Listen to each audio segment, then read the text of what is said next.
Hey, you over there? Yeah, you!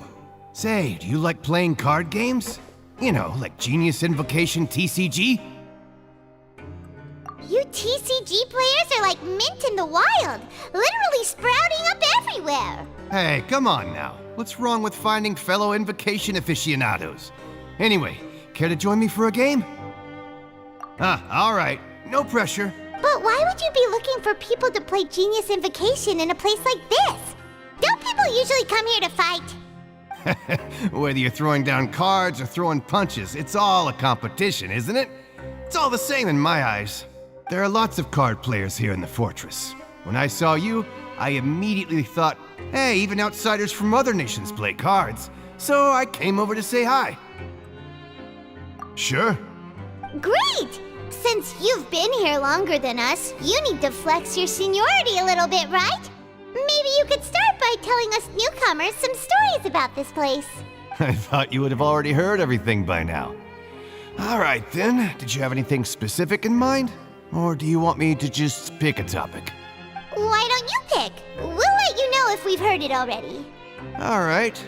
Have you heard any strange rumors since you've arrived? Then, did you know that there are some people who are always gossiping over in the corner? There are two guys who are always skulking around in the corners of corridors gossiping. The bigger guy is Quisto, and the skinny one is Lavaroon. People call them the Bombshell Bros. I never really found their gossip very mind-blowing. It's pretty much just the same stuff that I hear about when I'm at work every day. If you're interested, you can go talk with them. They tend to talk a lot of nonsense, but they aren't exactly bad. Good to know. Do you have anything else to tell us? Let me think. Sounds like you want to hear something a little more tantalizing. Oh, did you know that the Duke was also a convict in the Fortress of Meropide before? Huh? Wait, are you serious? That's right. The Duke was an inmate just like you and me. Seems he was exiled here for committing some crime. Who knows how he ended up rising up to become the warden, though. To go from an ordinary inmate to becoming the manager of the whole place? I'm not gonna lie, I kinda respect that. A forbidden zone? Sounds like something that someone just made up. I've never heard of that. Where did you hear about it? It's just a rumor we've been hearing, but no worries if you've never heard of it. Do you have anything else you can tell us? Anything else? Not that I can think of, but I'll be sure to tell you anything interesting I hear next time. You'll have to play a game of Genius Invocation with me first, though. See you later. Hey, let's play a game if you ever have time.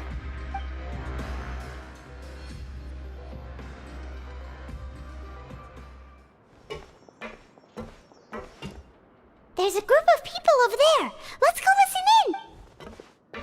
in. So I said, that's not a faucet. Hey, who are you two?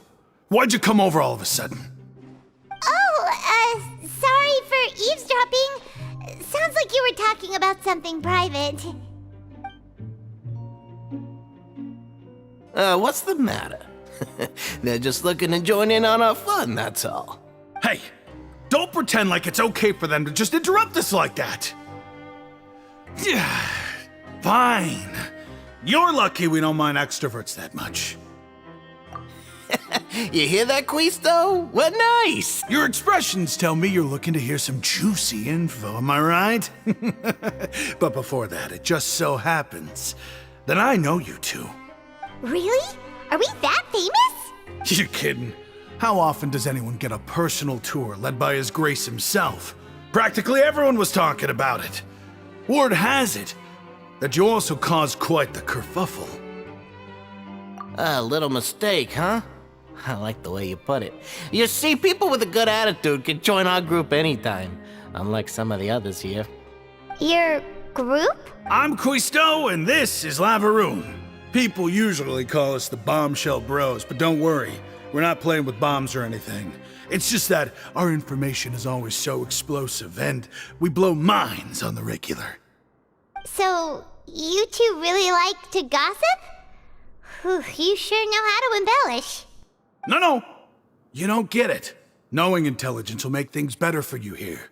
For example, knowing who's working with whom, who has the latest rumors, who's not getting along. Wouldn't you like to know all that? Whoa, all this info's worth something, you know? You should prove you're worthy of it. I don't mind him. Quisto's always this way. Just play nice and say something to massage his ego. The welfare meals. Talk about the welfare meals. Right. That meal we had yesterday was super delicious. Paimon can still taste it whenever she closes her eyes. Is that so? To tell you the truth, I've been helping out with making those welfare meals. I've been working as a kitchen assistant for about a month and a half now. Oh, so you're the one who made those delicious steaks. Amazing. You could be a professional chef. You are correct. I am a true professional. In fact, I even went to culinary school. But I don't know, since you like my cooking, I guess that means we share similar tastes. Listen carefully.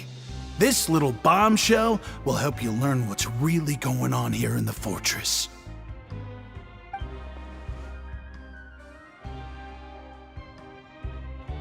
Listen, kids. The power structure within the fortress is quite complicated. The overworlders couldn't care less about us down here. We're basically dogs to them. You've already met the one person here you should never cross, the Duke, Risley. He knows more than you think. And if he doesn't care about something, then he often doesn't bother dealing with it. Those who have the Duke's attention get all kinds of special perks. Even better treatment in the Infirmary. I know who you mean. It's that Jurier character, right? I don't think there's anything useful about him at all. Why does he visit the Infirmary practically every day? Is it normal for anyone to be going in and out of there so often? If you ask me, he's just faking it to get out of work. But did you know that Jurier was a talented researcher from the Fontaine Research Institute before he came here? There's no denying that. I don't care if he was a researcher that could turn dirt into Mora. Once you're in the Fortress of Meropide, you're just another inmate like everybody else.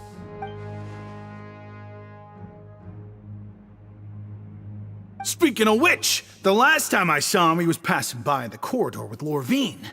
I also heard they started arguing in the library and got into a fight, right? Guess that's just how terrible of a guy he is. You mean he hit a woman? Wow, I never imagined he was that bad. But that Lorvine's also quite the odd one, you know? She's always gabbing away, got into a fight with a man, and she also got sent to the infirmary. Come to think of it, I always see her going to the sick bay every couple of days, too. Wait a second. You don't think? Do you think could it be that they're secretly meeting there to go on dates? But it's really hard to imagine. After all, I do remember seeing Lorvine beat Jurier to a pulp that one time. And we might be overthinking things.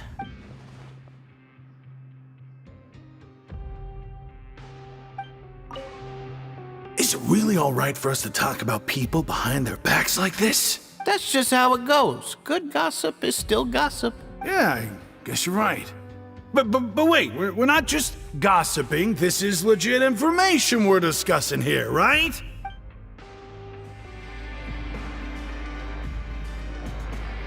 Look, there are some people talking over there. Let's listen in on the conversation.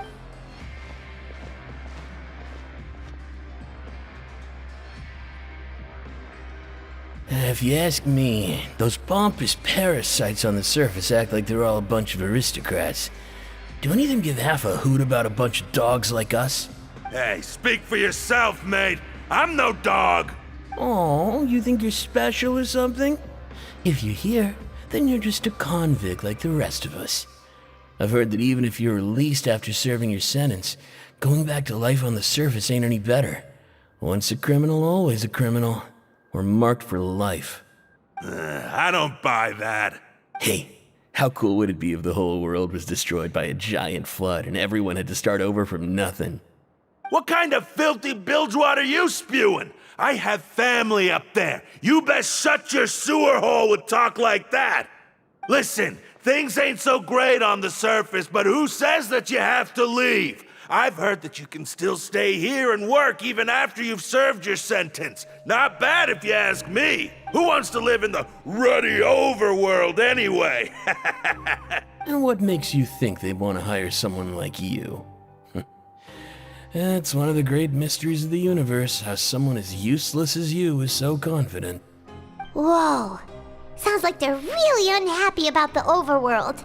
Speaking of which, Paimon never heard anyone use the words overworld or underworld when we were living up there.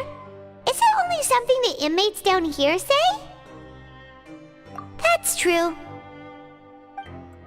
Okay, we've talked to just about everyone, and it's about time for us to go meet Lyney. According to the card he left us, we should go meet him in the production zone. Anyway, I've already decided to stay here. Wish I could say the same.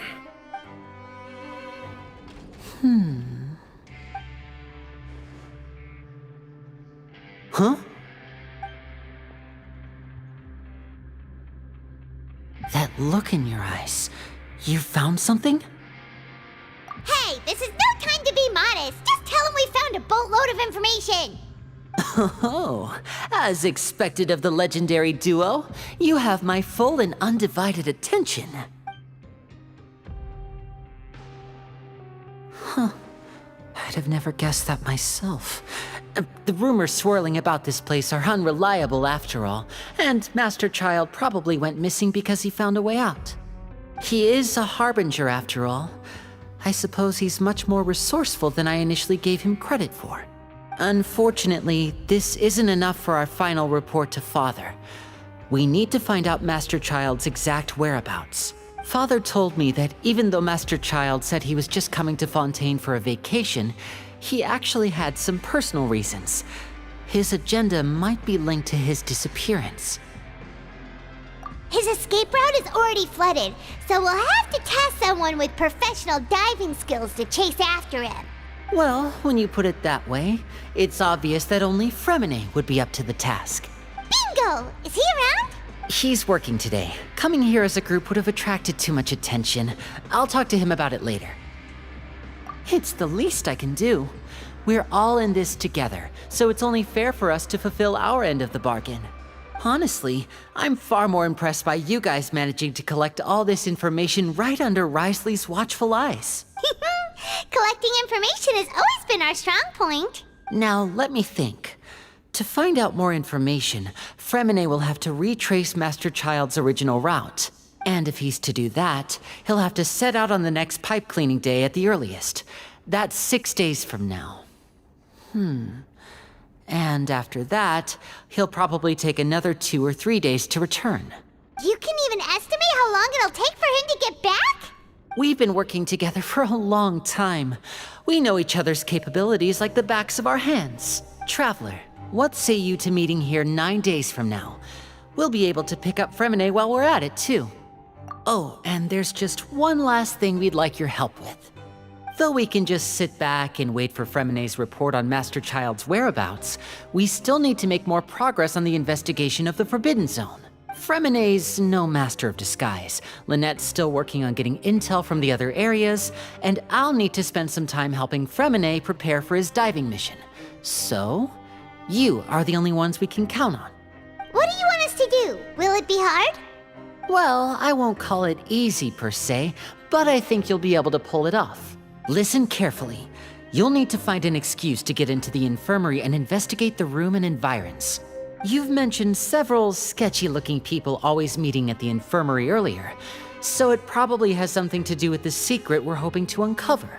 You've already met the head nurse, so she'll be less suspicious of you. Investigate the internal structure of the infirmary and any active dealings within, and pass those on to me alongside anything else you're able to discover. But also, there's no need to take risks. Don't forget, safety always comes first. My apologies, I just started rambling out of habit.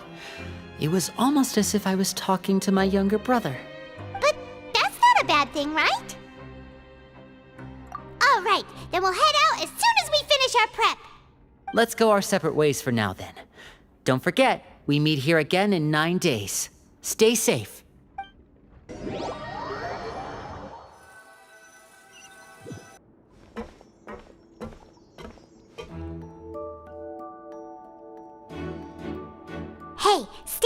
for now. Paimon will take a peek.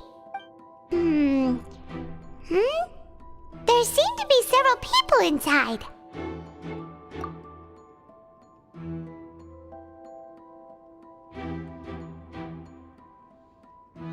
Right. I feel like we still... It's not impossible. Oh. It's a bit hard to understand them from here, so why don't we just try to talk to them in person? Let's go as soon as you're ready.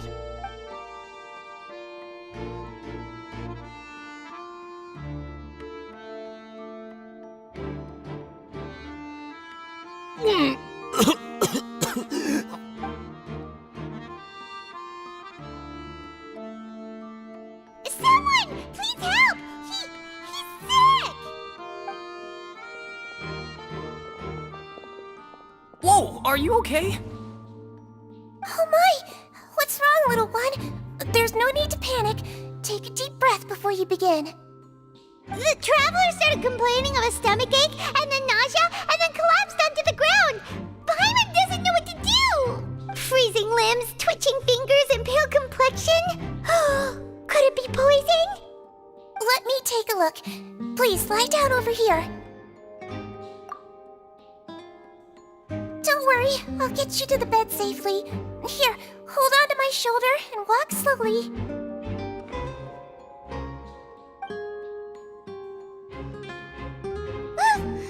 You can do it, traveler! Don't apologize. You're sick after all. Now, please relax. I'm just going to do a preliminary checkup on you.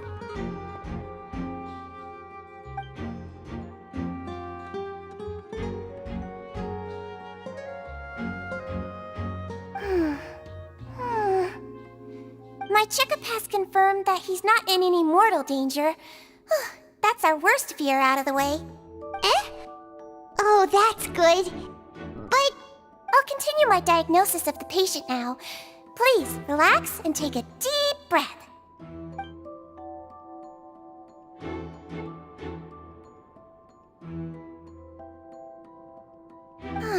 Don't sense serious damage to your organs either.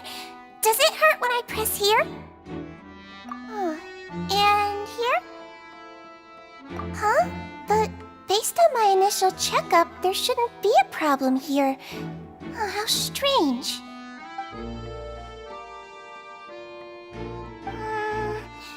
What about here? Does this hurt? Oh. I understand. So that's what it is. I think you just ate something that disagreed with you. That's all. Nothing too serious. Outside of a pretty bad stomachache when it decides to act up. So that's what it is. Thank goodness it's not anything more serious. And there have been other inmates complaining about the food recently. I'll inform our head chef, Mr. Woolsey, of this problem as soon as possible. Congratulations!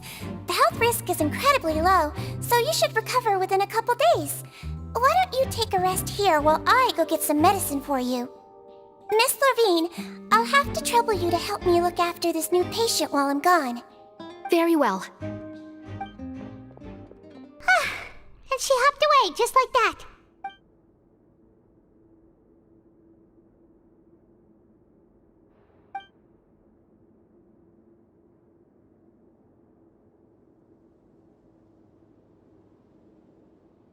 Hello. So how are you feeling now?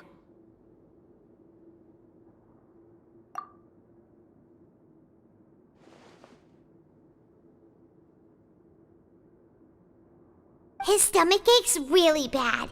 He was stumbling about the whole way here, so Paimon's really worried. If Miss Sijuin says it's not a serious problem, then there's no need to worry. She's the best medic we've got down here. But it also looks like she's the only medic you've got down here. Well, that's true. What do you mean, that's true? That's really misrepresenting the situation. Of course I can't speak for the whole fortress, but it's not like everyone imprisoned here is useless, you know? Though they may have committed crimes and gotten locked up here as a result, they still know a thing or two about medicine, and they help Miss Sijuin take care of the sick and injured. Yeah, you're right. But did you have to lecture me about it in front of another patient? Aren't you a patient too? Where did all your energy come from? That's correct. Sorry, I got a bit ahead of myself. Are you two also sick? We've been sick a while. I come back every once in a while for checkups and to pick up the medicines Miss Siegewein prescribes for us. That's just the nature of chronic illnesses. As for her, you could say she fancies herself as Miss Siegewein's capable helper because she learned a bit of medical knowledge ages ago. Please watch your mouth, Mr. Jurier. Don't forget that you are the primary reason I have frequent heart palpitations. Hey, don't start arguing now. Please, keep it civil at least.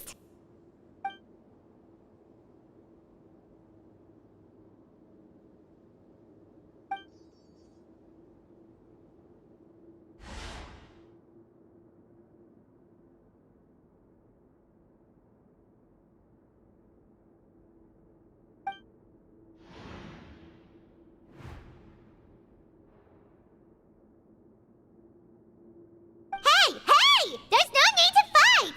Everyone will be released someday, so there's no need to argue over silly things like this! But... Release. It's way too early for us to even think about that. And who the heck knows if we'd even be able to continue our previous lives?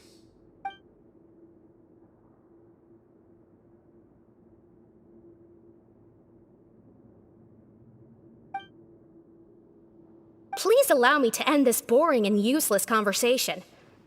Oh, and Mr. Jurier, I don't want to see your face here again anytime soon. And same to you, Miss Lorvine. Anyway, that was more than enough rest for me, so I'm going to get out of this excessively noisy place. See you later, everyone. He just slowly walked off like that? That's just what he's like. I'm sorry you had to see all of that. I'm Lorvine, and that's... Well, his name is Jurier, but I hope you'll never have cause to remember his name. You really can't stand him, huh? I mean, can you blame me? Who would like someone who is as arrogant and obsessed with weird research topics as he is? But there's no need to keep dwelling on him. I'll accompany you two for a while. Miss Siegewein should be back soon, and I'm sure you'll feel better as soon as you've had some of her medicine. No, it's nothing. I'm back! Did you rest like you promised? Thank you for getting our medicine, Miss Siegewein. Did you all cooperate with your bed rest? I trust that nobody got up to walk around. Good. Here, this should be 2 days' worth of medicine for you. Take 1 pill now, and then continue your bed rest.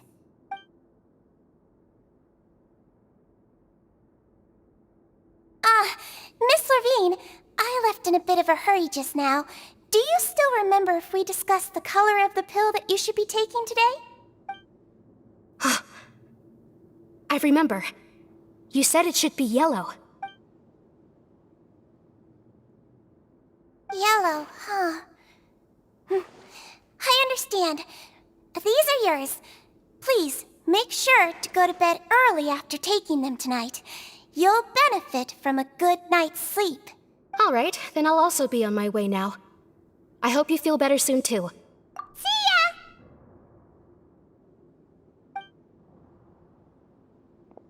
I'm going to fill out your medical record now. You're widely known as the Traveler, right? I just want to double-check a few details, if that's all right with you.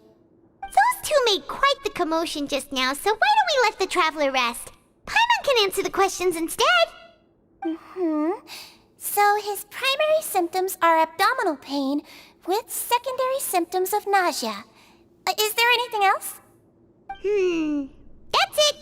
All right then. Is there anything we should know besides to take the meds? No, his base constitution is quite good, so I'm sure he'll recover quite quickly after taking the medicine. Please make sure to stick to bland or less stimulating foods, and don't stay up too late at night. Got it. Paimon will hold the Traveler to that for sure.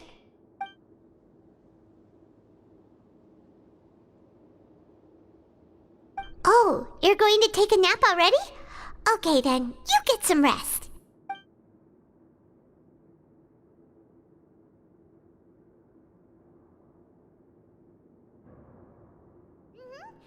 to lots of places together.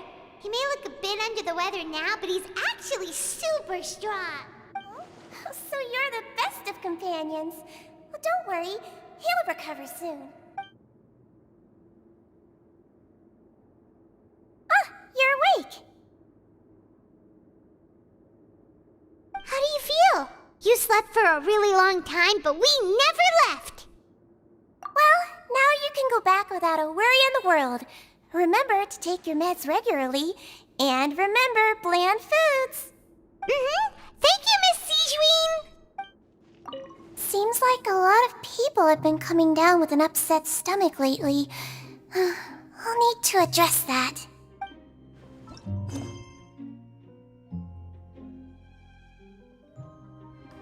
You really are something. To be able to fall asleep like that and even sleep talk the entire time, you scared Paimon half to death! No, but you kept mumbling things along the lines of, Pyron, don't take my grilled fish, and put down the Adeptus Temptation now! Paimon talked with Sijuin the entire time you were asleep. She seems like she's just a sincere nurse, and Paimon didn't notice anything unusual in the room. Are you sure we're not going off track with the infirmary?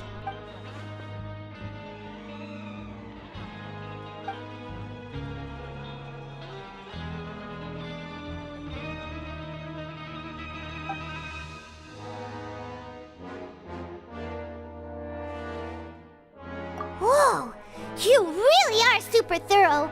All those tiny little suspicious things that Paimon didn't even pick up on! We've gotta give the info to Lyney!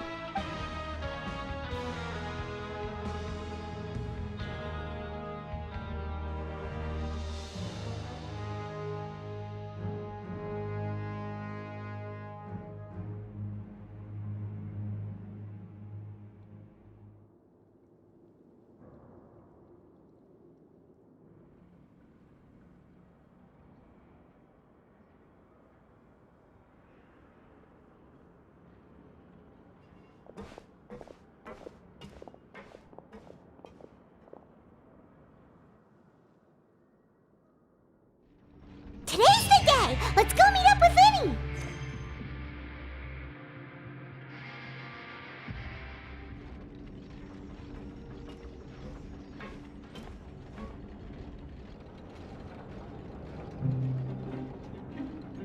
Oh!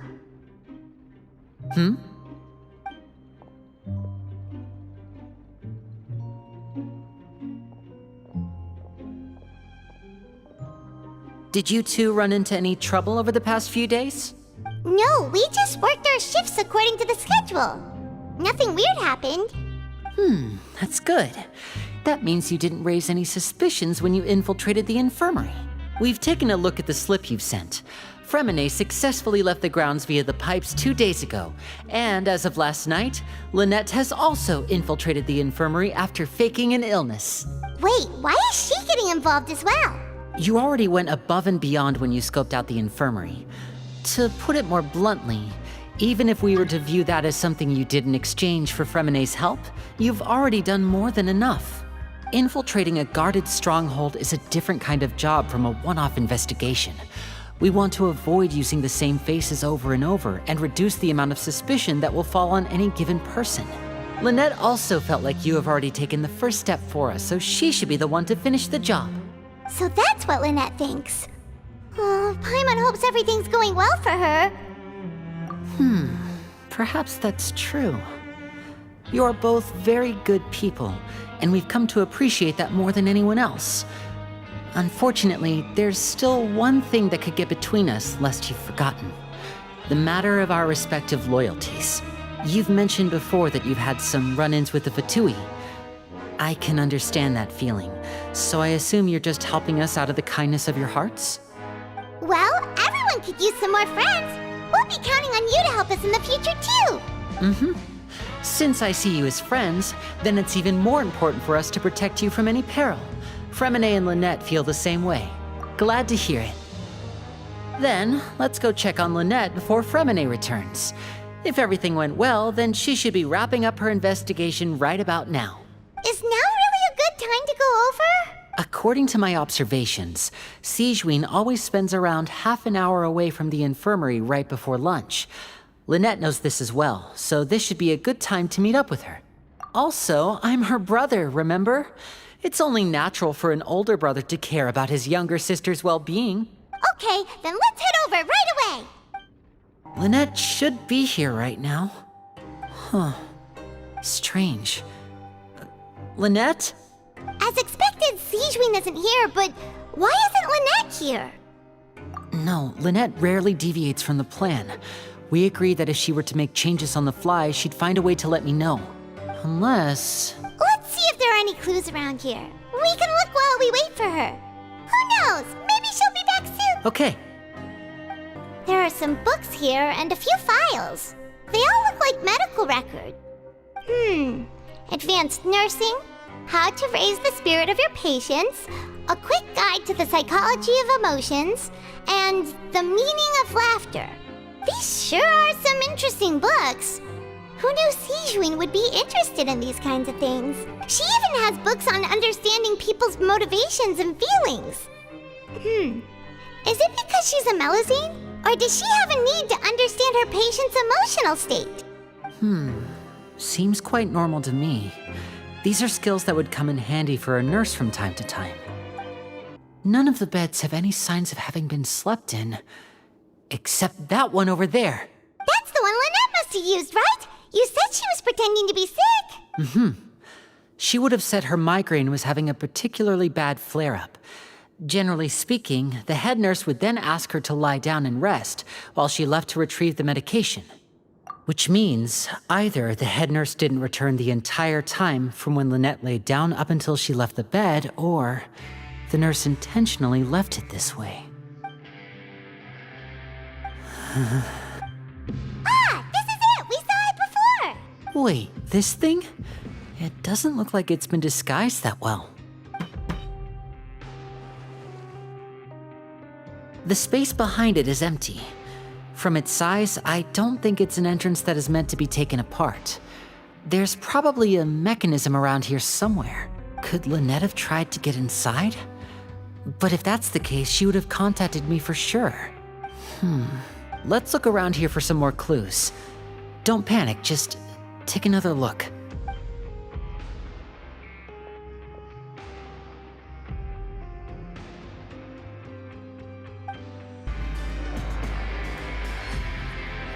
Hey, you guys, there's a slip of paper over here! A slip of paper? It's right over here, and there's a bunch written on it too. It reads, out of respect for your usual practices, I'll use a piece of paper or card as the medium to pass on my message. You may consider this as me giving you my best regards. This is... Is that all? The back. This is... Show me! Now! That look on your face. Paimon's reading it now. Would you care to guess where Miss Lynette of the Fatui could be right now? No. Could she have... Is she already... Writhsley. Did he deliberately leave the infirmary unguarded to use it as bait? Wait, you mean he was aware of our goals from the very beginning? But why? We didn't run into any trouble last time, and he also never reached out to us since. Yes, that is a crucial question. Writhsley, he doesn't do anything without a clear goal or reason. So this means he had no concerns about your activities from the very beginning. You're not from the same camp as us. You were sent down here by Nervulet, so you have no conflict of interest with Writhsley. We're a completely different story, though. I'd like to know that too. Why did he only go after her? Don't panic, just think everything over. I have to stay calm. This is not like what happened last time. The situation's different now. Wait, you're right. Wait, but that means the fact that Fremine was able to leave the grounds. Could Writhsley have let him go as well? But what does he gain by letting Fremine leave like that?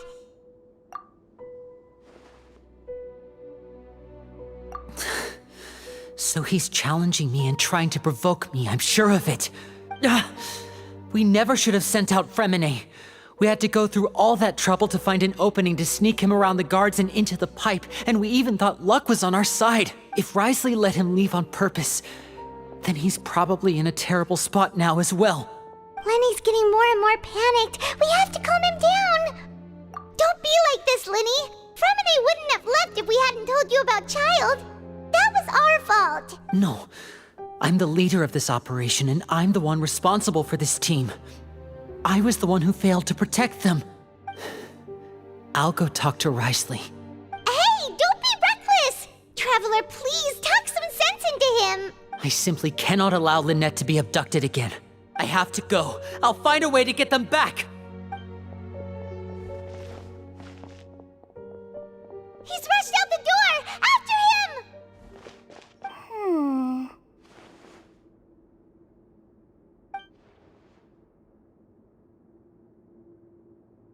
Right. I feel like we still have some room to make changes on these details. It's not impossible, but it'll require extensive testing. Is that so? Very well. Then please be mindful of the time. Huh? Is someone? Pack everything up.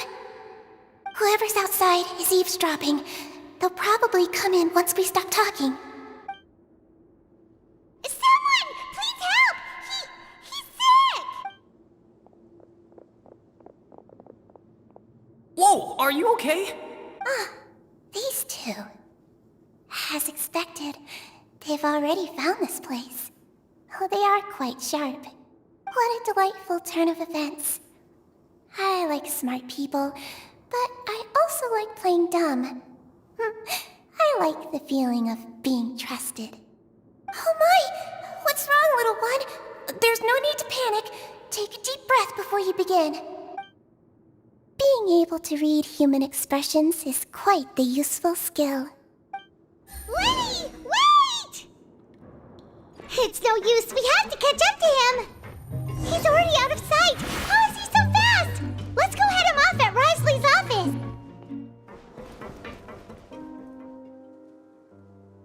Come out and face me, Risley!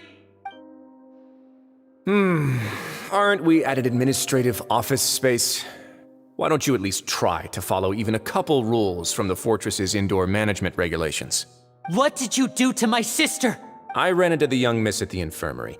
I'd heard that she was suffering from quite the migraine, so I decided to invite her over for a cup of tea. I do have some teas in my collection that can work wonders against such an illness. Stop joking around! Where did you take my siblings? I have also heard that your performances are quite the spectacle. Miss Lynette would sometimes enter a box filled with water, only to emerge the next second from another place altogether. Maybe she'll appear behind you right now if you were to turn your head. Is he trying to trick me into turning my head? No, he's probably not looking to attack me right now. All of the hostages are in his hands, and he's even in the mood for small talk. That means Lynette is probably still alive. You knew we were investigating the infirmary from the start, so you deliberately aroused the Traveler's suspicions and baited us into continuing our investigation, just so that you'd be able to kidnap Lynette. As for Fremine, no, you probably didn't even interfere with Child's escape. You let him go, so you could purge the Fatui members that we had planted into your ranks. There was no need to do so. The Fortress of Meropide is a pretty pleasant place. Most people enjoy their lives here. The only ones who act differently are those with personal agendas.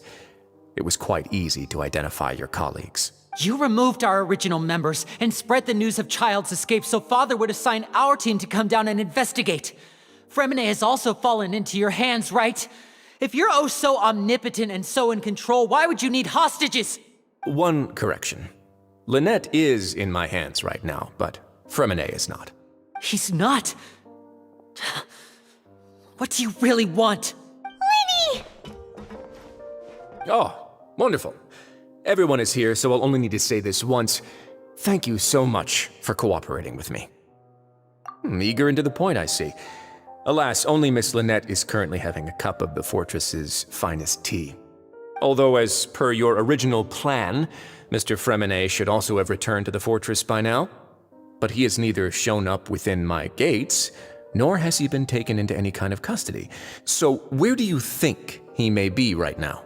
Wait, you can't mean you locked him outside in the sea? I closed the fortress's gate to the outside world.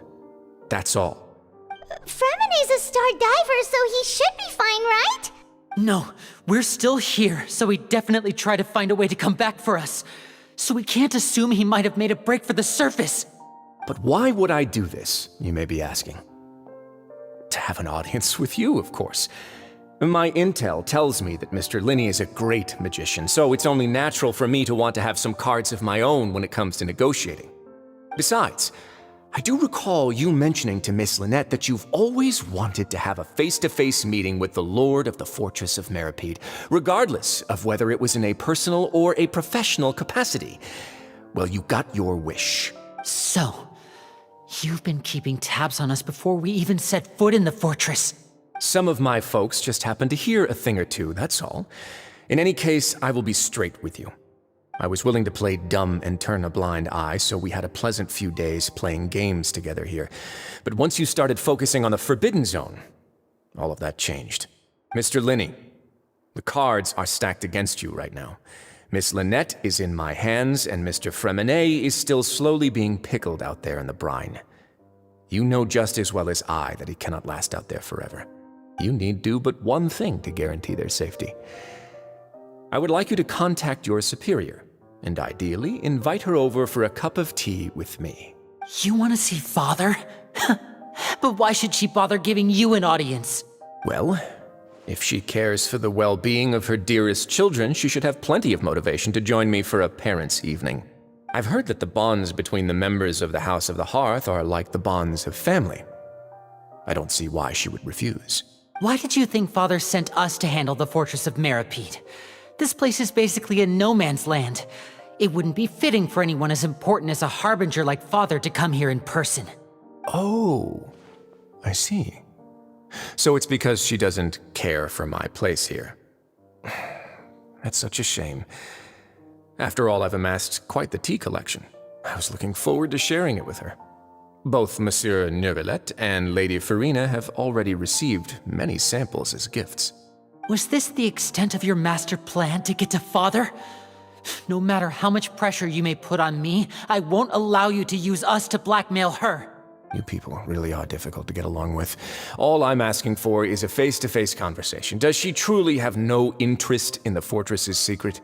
Mr. Lyney, you have one last chance to invite your father here. If you refuse... Lyney! Instead of asking why I'm doing this, why don't you try to see things from my perspective for a second? From the very beginning, the Fatui has been actively infiltrating my fortress. I gave you a warning by cutting off the first few operatives I found, but that only caused you to double down. Had you given up on the fortress then and there, I'd have no reason to want to talk. Mr. Fremene left the fortress on his own, and Miss Lynette tried to pry out my secrets right in front of me. No matter how you look at it, the responsibility for this falls on you. I shouldn't ask Father to do anything because of us. 6, 5... Wait, 2, 1. Time's up. It really is a shame, Mr. Lyney. Risley! Negotiations have broken down. Please leave, ladies and gentlemen. It's time for my afternoon tea. Yeah, listen to the Traveler! If you can't talk to Lyney, can you at least talk to us? You do realize that I'm only letting you go because of Neuvillette, yes? You're here helping him out, and I've already done my best to stay out of your way. But that doesn't mean you can just do whatever you want. The fortress may be small and remote, but it still has its own set of laws. Then how about this? Those who are capable deserve respect. You've spent quite some time investigating my home turf by now, so why don't you tell me a thing or two about what you found, I'll ask you 3 questions. Answer all of them correctly, and I'll agree to your request. Question 1. Regarding the hidden rules of the production zone, what is the truth behind the one about not being allowed to work for 3 days in a row?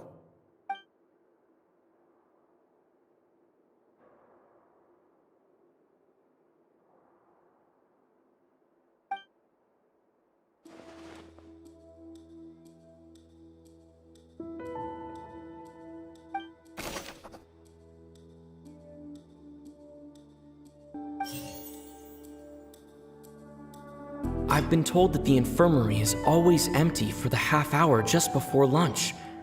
But what could Sijuin be doing during that time? The Fonta promoter has been struggling because he doesn't recognize the real value of coupons. Meanwhile, the Duke believes that only idiots who don't understand the value of coupons will spend them on Fonta. We often see Miss Sijuin observing the prisoners at work near the production zone. It seems like she can perceive the general state of a person's health just by looking at them. Fonta's internal report suggests that they're starting a new trial of an unnamed and unpackaged product. But the product has to undergo a trial because even Fonta's own employees have a lot of reservations about it. The research notes said that the Melusine race perceives the world very differently from humans. As a result, the Melusines have also developed a sense of aesthetics that appears rather strange and alien to humans. According to Collins, the Pancration tournament only took place because the Fonta company sponsored it. The company must want a return on their investment as well. We often see Miss...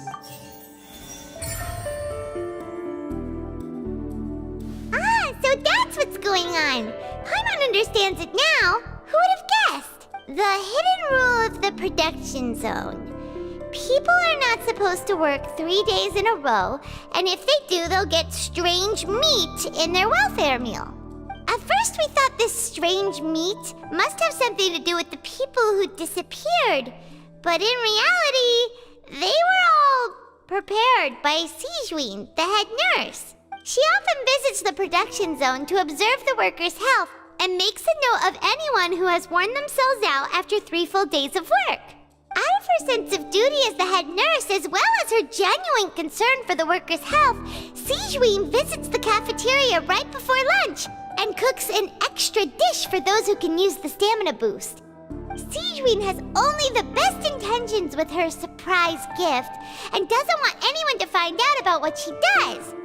However, unfortunately, Melusines as a race perceive the world differently from humans, and their sense of aesthetics is even more alien to us. The recipients of her lovingly prepared special meals cannot taste the care within and usually just freak out. Are we on the right track? Not bad. You've uncovered Sijuin's secret and even guessed her intentions correctly as well. It's nice to know that her efforts have not gone unacknowledged. All right, now for my next question. There are also some hidden rules in the Pancration Ring, including the one that you're not allowed to support both sides of a fight. Why is that?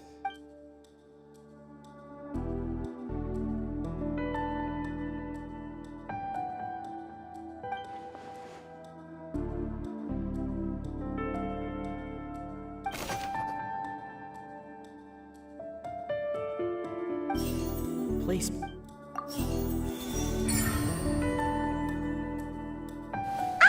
Paimon gets this rule too now, so there really was nothing to be afraid of. That hidden rule of the Pancration Ring is about how, people are not supposed to bet on both boxers at the same time. And if they do, they'll receive a package containing a strange, blood-colored liquid. People get scared when they see it because they've subconsciously begun to associate it with the missing boxer. But really, it's just a bottle of the latest yet-to-be-named and packaged new Fonta trial product. A blood-red drink. It's no wonder even Fonta's own staff were questioning the company's decision-making. The company, facing backlash from its own staff, decided to try to trial the product on a smaller scale to see how it might be received by customers. They came to the Fortress of Meropide and offered to sponsor the Pancration tournament so they could push their new product. But the Duke completely refused to even entertain the idea.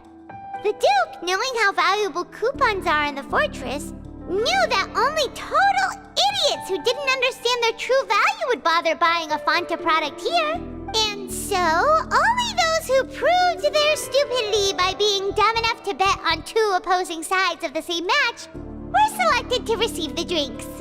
I acknowledge the effort you've put into bringing the truth of this mystery to light. Although, based on your description, that Fonta promoter is a bit too careless with his words, I may just reconsider my collaboration with the company. All right, and here's the final question. What's the secret behind our head nurse and all of her patients in the infirmary?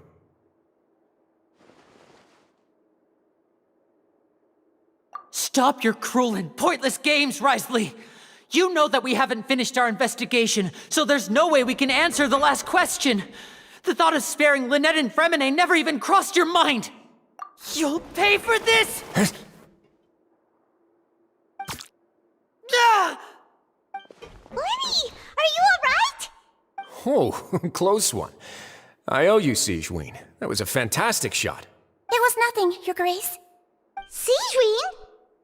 Though this gun may look like a toy, it's actually fully functional, as I just demonstrated. Sigewinne... You... Not at all. I am merely a resident of the fortress, and thus protecting it is my duty. When Monsieur Nervulet asked me to come here, he told me that my job would be to take care of the well-being of everyone here. I am merely discharging my duties.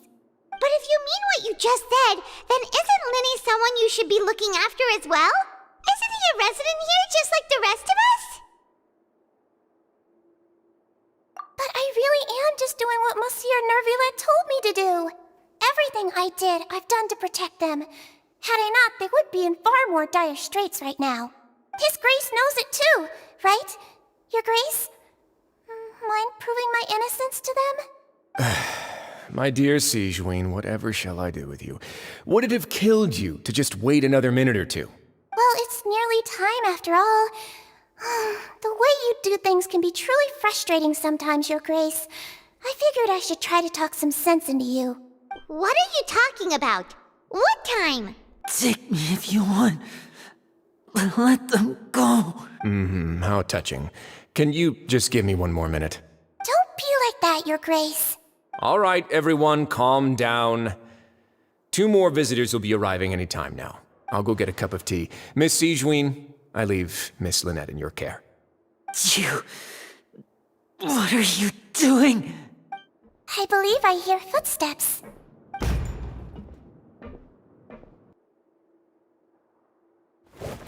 Some space, please.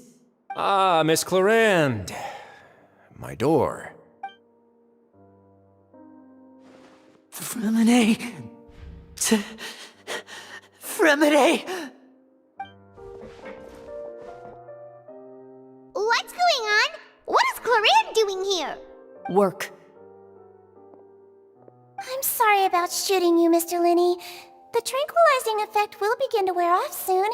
Please take it easy in the meantime, though. What happened to Fremine? Wasn't he diving just outside of the fortress? Why is he looking like this?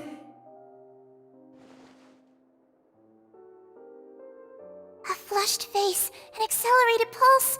He must have consumed primordial seawater. What did you say? Please, make some space. I'll need to give Mr. Fremine a more thorough checkup. Your Grace, I'll leave the rest to you. I'll talk to Clarande while you get Fremine to where he needs to be. Everything else can wait.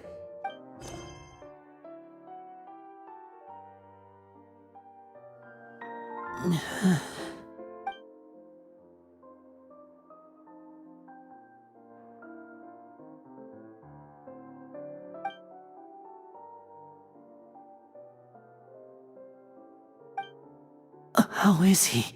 These symptoms are probably caused by an acute ingestion of a large amount of primordial seawater. Still, his condition is not critical. Of course, it would be best if he stayed for further observation. Let's leave him here for now, and move him to the infirmary once he's recovered a bit more. Sorry. I am aware that the infirmary may not be your favorite place in the world at the moment. We do only have a single clinic in the fortress, however. Why would he ingest a large amount of primordial seawater after leaving the fortress? How could that possibly happen? Please, look after Mr. Fremine for the moment. I'll go fetch some medicine and a respirator. Oh, I'll bring Miss Lynette back with me. Where is she? How is she right now? Oh, she just took a nap in an empty room after I tranquilized her. If my calculations are correct, she should also be waking up right around now. You might not believe me, but His Grace and I actually made some snacks and tea for her.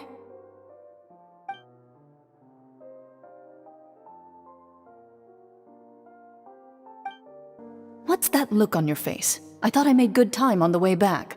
Oh, I'm just admiring your punctuality. Had you arrived just a few minutes later, Sigewinne may have been forced to shoot Mr. Lyney again. How's the situation out there? The water has changed. It's pretty much as expected. The concentration of primordial seawater has increased significantly. I was only out there a short time, so it wasn't too bad. But if one were to stay for any significant amount of time, well, you can see how that boy's doing. Where was he when you found him? The abandoned zone at the end of the pipes. A good distance into the water. Closer than I thought. He must have recognized it early on and tried desperately to swim back. Locking the door was necessary. I don't think we could have saved two. Well, I did try to convince him that I had my reasons. Never seems to work, though. It would probably work on Neuvillette. He has a knack for picking out who had good intentions, even when the outcomes were all terrible. It's a bad sign if you're having to plead your case to Neuvillette. Want some tea? Not particularly. If you want to drink some that badly, just say so. Fine, I'd like to get some tea. Want me to get you a cup too, since I've already made it? Might as well then, I suppose. Actually, do you have a towel? I would like to dry my hair. Lyney, are you okay? I'll be fine. They're all here now. Don't worry about me. Are you sure? You don't look alright. My hands and feet are still a bit weak, but that's probably just the residual effects of the tranquilizer shot. I'm back, everyone. Lyney! Oh, Traveler, Paimon, you're here too. Remine? Is he... He'll be fine. But for now, please help me lift him up.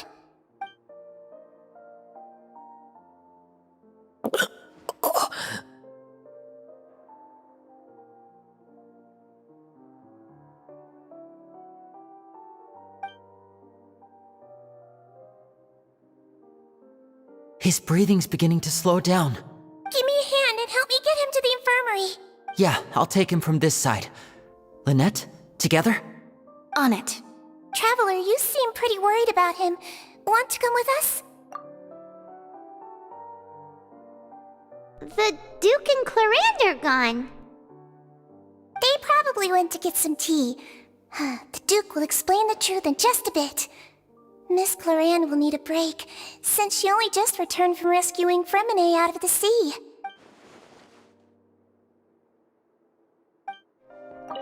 Could I tempt you with some sugar for your tea? No need.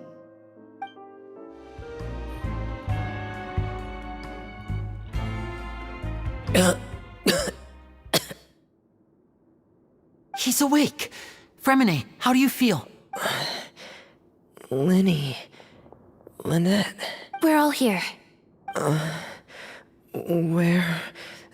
am I? The infirmary, at the Fortress of Meropide, Mr. Fremine, and you are no longer in any danger. How do you feel? Don't push yourself if you're not feeling up to it. Traveler... Paimon... It's been so long. The sea! There's something wrong with the seawater. Shh, it's okay. We can talk about it after you've recovered. No, listen to me. This is really serious. There's primordial seawater mixed into the regular seawater. I don't know why it's there, but no one should touch it. Pipes... Right, the pipes. It's all coming back to me now.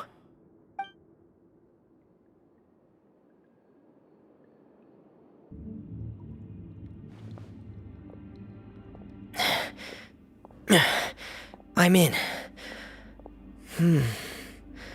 Seems like this pipe hasn't been used in a long time. It looks abandoned.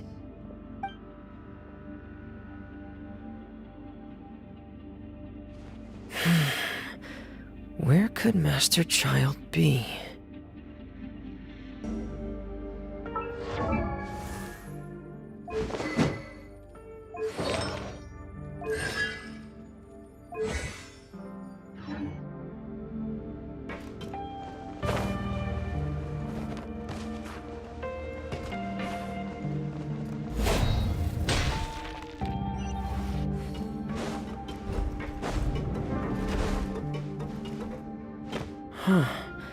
This mechanism looks like it's been tampered with. Could he have done it?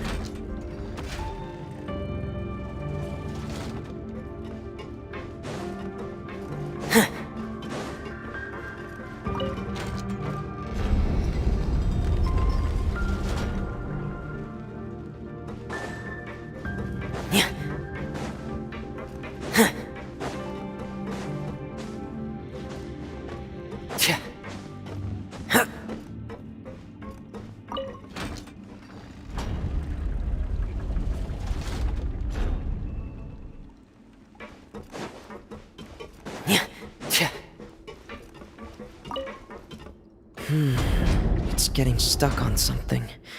Seems like I'll have to avoid those obstacles while I turn it.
This is where the water starts.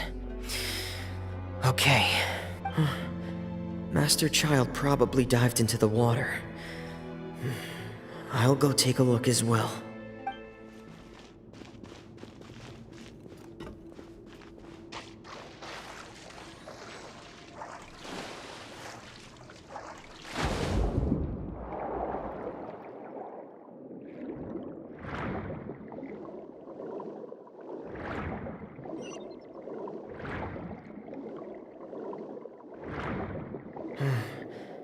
The vegetation here is a bit more sparse. These traces aren't natural. A person must have left them, and recently. There are traces here too. I need to keep going. The traces are gone. But I don't see where he could have gone from here. Wait. What the?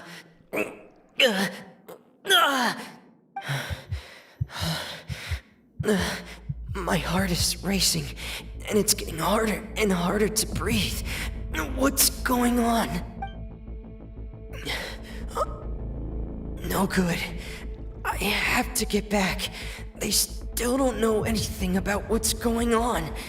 If I turn back right now, I should still be able to make it.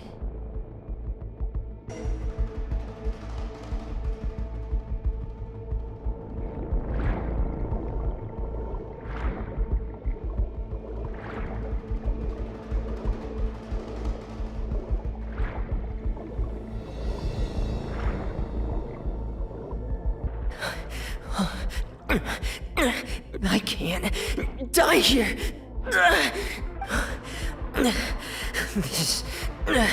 This is bad. I'm feeling worse and worse, and I'm still underwater. I have to push on.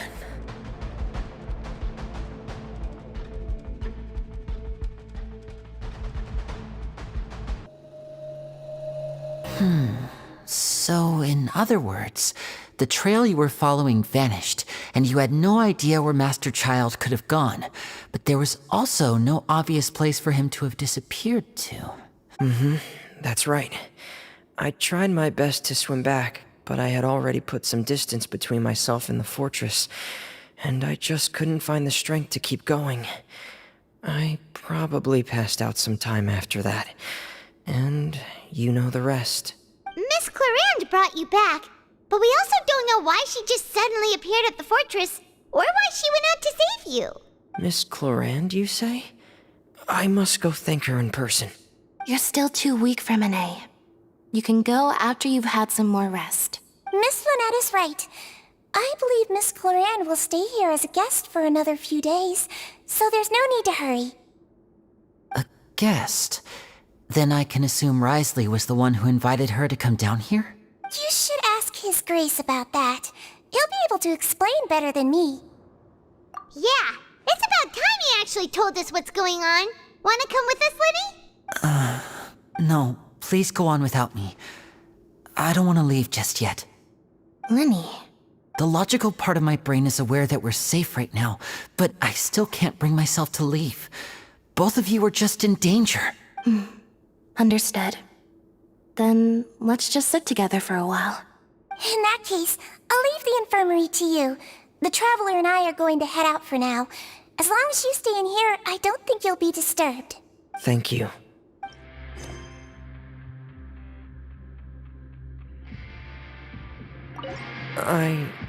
I'm so sorry, Lyney.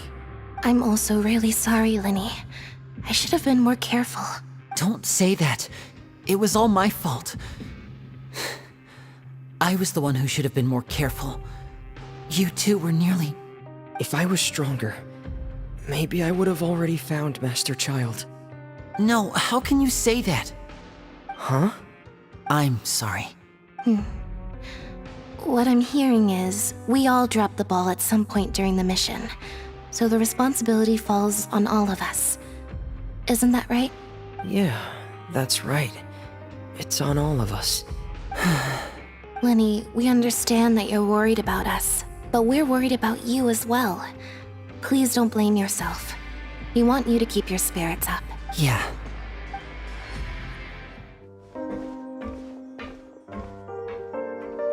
Excuse me!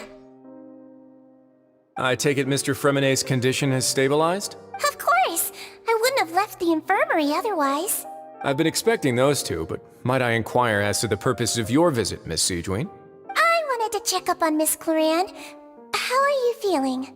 Mostly fine, I think. If you don't mind, I'd like to perform another quick physical exam. It'll just take a few minutes. All right. Thank you for looking out for me. I'll take my leave for now, then. Well, want to explain yourself, Risley? Of course, but I'm not partial to the word choice of explain. How about enlighten? But where should I begin? How about you start by asking me any questions you have? You can start with whichever one you'd like to get answered the most. Then Paimon will begin. Did you know about Lyney's goals from the very beginning? No. I just knew they were Fatui operatives sent to the fortress by the Knave. As for their specific goals, I only figured those out as you made progress on your investigation. You managed to monitor and stay ahead of them even though you didn't know what they were trying to do? They came here with ulterior motives. I'm quite adept at discerning what that kind of behavior signals. Initially, I thought their goal was just to investigate Child's disappearance. Lyney suggested that I had deliberately let him escape, but in truth, I didn't really do anything special to help or hinder him while he was here.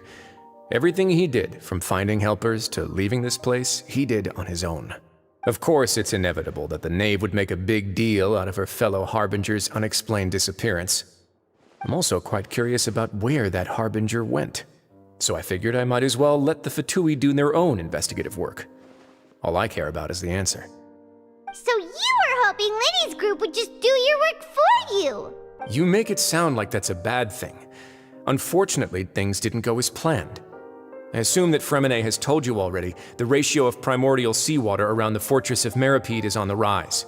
The Forbidden Zone has always been Lyney's target, and you got roped into that investigation after running into him.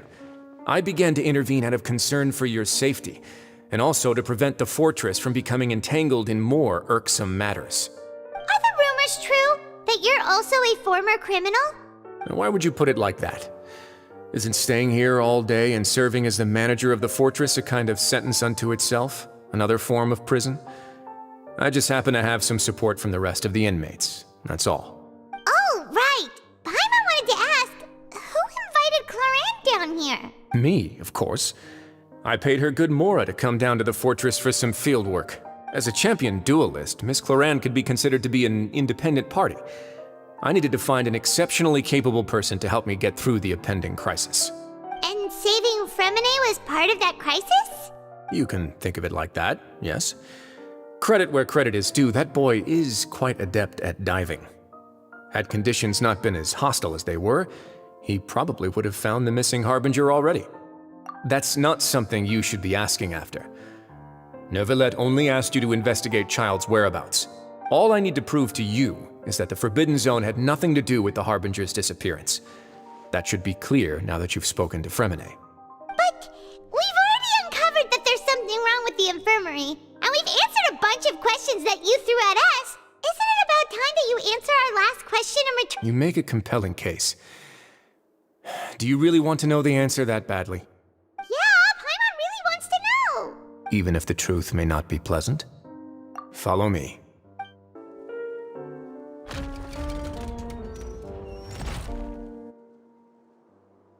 There's a hidden door here? And a whole basement behind it? Huh. You're pretty good at hiding stuff, Risley. It seems you've forgotten just what kind of place the Fortress of Meropide is. Stand on the central plate. Wait, is there a secret mechanism or... Whoa!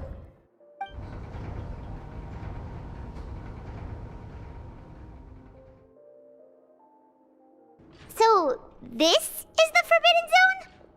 Honestly, for a place so well hidden, Paimon sure doesn't see anything special. What a huge door! There are 3 such isolation gates in total.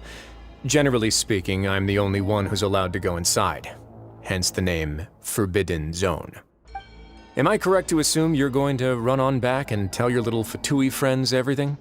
Well, Paimon wasn't thinking of keeping anything from them. Well, I'd advise you wait until you've seen the whole truth of this place for yourself before deciding whether or not to tell them. Huh. So there's a switch on the side. Stand back.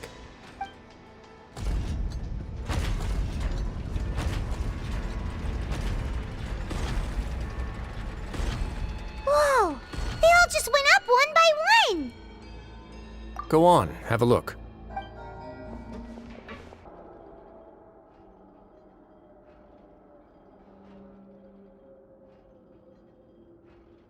I've been interested in what lies beyond that gate ever since I assumed leadership of the Fortress of Meropide. Of course, it would be unwise to recklessly open it, but it'd also be risky and negligent to simply ignore any potential danger that could be behind it. The readings on that dashboard have not budged since the day when I first laid eyes on this place. But over the past year, the needle has crept upwards from its original position, likely because some parameter it's been tracking has changed, if only infinitesimally. Normally, I would have ignored it, but I happened to have some free time when I noticed it, so I investigated. Any guesses what the reading could be tracking? Very reasonable guesses. I've considered both of those as well. Unfortunately, our dashboard is tracking something less ordinary. The temperature should vary with weather and climate changes, so for something that rarely shifts, the water pressure is more likely. We ran a few tests to increase the pressure from the outside, but the readings didn't change at all. Later on, a few more possibilities occurred to me, such as a potential connection with the primordial sea. I began to make a few preparations based on that hypothesis. Over the past few days, the needle has moved again. With that, and the symptoms that Fremine displayed after leaving the fortress, I can now confidently conclude that the readings represent the concentration of primordial seawater in the seawater nearby. The concentration of primordial seawater? But we're already under the sea! And that is precisely the problem. We're at the bottom of the sea, and now we're surrounded by toxic seawater. Somehow, primordial seawater got mixed in, and the concentration is steadily rising. Yes, that's very likely. But forget about the two of us! Not even Neuvillette knows where the primordial sea could be, much less where we could find and plug a leak. Oh. Oh! Seems like you've figured it out. I believe the primordial sea lies directly beneath this sluice gate. For some reason, the primordial seawater levels have risen significantly, and it's now very close to us. The indicators are now red. Although the gate still stands, some primordial seawater has already leaked out and mixed into the sea around us. If this continues, soon it will no longer be able to hold back the primordial sea at all. Yeah, you know what the legends say. If this place falls, then everyone in Fontaine will be turned into puddles in the span of a night. But that's just too weird! Why would the Fortress of Meropide be built right above a sluice gate for the primordial sea? Who built this place anyway? Your expression tells me you think this might be part of a vast, complicated conspiracy. To be honest, you might find the actual answer may be exceedingly boring. It's just that the secret of the Forbidden Zone had been long forgotten by the nation before I rediscovered it with my research. There's no single founder of the Fortress of Meropide in any traditional sense. What we know about its history has been left to us by the people who used to live here. When the previous Hydro Archon Egeria ruled the land, all convicted criminals from Fontaine were exiled. The people drove the criminals away like a wolf pack chasing away the banished. The criminals received no sympathy of any kind from the people. They were exiled to the desolate seaside, where they experienced only pain, struggle, and the bone-chilling cold. Some of them began to repent, and prayed to the Hydro Archon, asking if there was still anything they could do. The Hydro Archon took pity on them, and said, "You may go guard my secret, deep underneath the waves." And so, leaning on the power of the Hydro Archon, they gathered underneath the sea and began to build a fortress. They became a community down there in the deeps, and over the years helped it to grow. As the number of exiles increased, more and more people joined the community. When the first group of exiles died, they left the yet unfinished fortress to their successors. The Hydro Archon continued to lend her support, allowing the fortress and what it stood for to continue growing ever larger. Before long, this dark underwater fortress became the sinner's only home. And with that, the people here stopped referring to the fortress as a prison. They saw themselves as repenting sinners who would regain their freedom once they had sufficiently redeemed themselves. But as time went on, people also realized that the fortress was a lonely place. Once they had gotten used to life here, they could no longer feel comfortable living in the overworld. Once they had finished serving their sentences, some people left and some others chose to stay. They'd find some idle position and let their withered souls fade away with the ancient secrets of the past. After many, many centuries, few people still remember the reason for the fortress's founding. Now they just see it as an integral pillar of Fontainian society, as the place where criminals deserve to be sent. Now and again, researchers manage to break one law or another and live out their days in the fortress. I learned all this from an elderly historian. Everyone else just thought he'd made it all up. But now you know every part of that history is true. Indeed. It's just as the prophecy says. If this gate fails, then everyone will be dissolved into the sea. To be frank, not really. But sadly, that hasn't stopped this prophecy from proving all too accurate. Prophecies are troublesome things. Just hearing one will create the first wave of panic. Seeing signs of it will bring about the second, and actually witnessing it in real time, the third. Let's go somewhere else. I want to show you something. This is it. Your Grace, perfect timing. The results from our last round of experiments have... Wait, Jurier, he's not alone! Huh? Lorvine and Jurier? No need to panic, you two. I've already told them about our plan. What? After you warned us not to tell a single soul about any of this? I'm skeptical as well. Are you sure they are trustworthy? The results speak for themselves, don't they?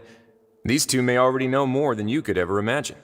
All right then, if Your Grace insists. They seem harmless enough, so I'll trust them for now. Well, how about some reintroductions?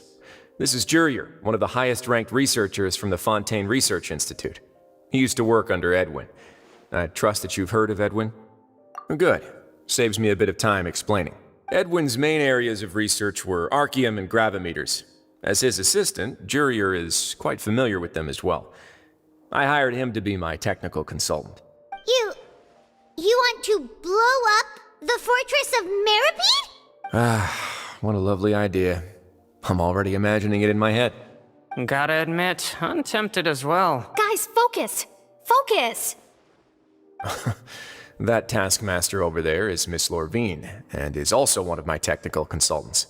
While Jurier used to be Edwin's assistant, she used to be Jurier's assistant.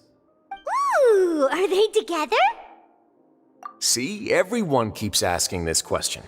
Are you too sure you're not a couple and just using your work as a convenient cover? Your Grace, I am not in a relationship with this man. If I dated her, I'd officially be madder than Edwin. Jeez, forget I said anything then. Follow me. Whoa! There's another door that goes right up! Your constant amazement makes it seem like the fortress can do anything.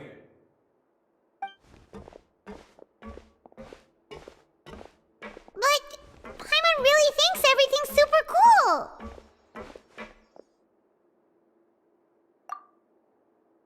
Well, let's spice it up a bit. And here you go.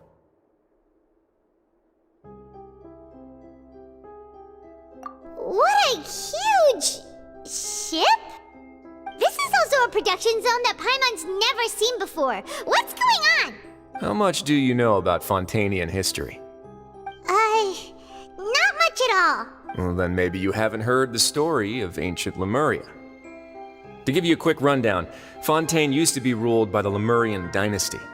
According to legend, the Lemurian king Remus came to this land after being inspired by divine revelation and found the seer Sibila, who had taken on the form of a golden bee. Taking the golden bee with him and riding on a huge ship, the Fortuna, he created his nation above the surging waves. He called his nation Lemuria and used the Fortuna to incessantly search for new tribes and islands, calling on them to join his empire. There's a ship in this story too? Where there's water, there'll be ships. People believe that hope can always be found at the end of a voyage. Do you believe that too? To a point, I think. As you've already seen, I have a whole factory's worth of labor, materials, and technology at my disposal. Certainly can't hurt to give it a try.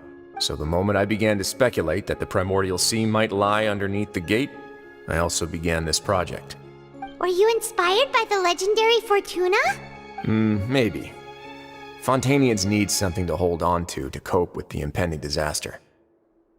Were the workers to find out the truth behind this ship, riots would destroy the fortress faster than any catastrophe.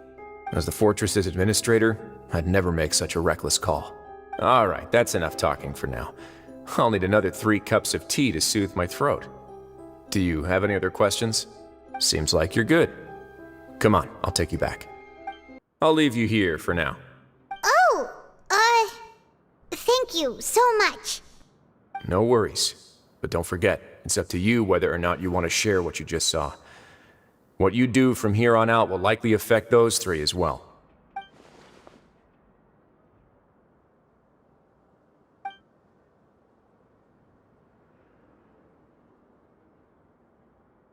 Yeah, we'll put a lot of thought into it for sure. Great. I look forward to what happens next.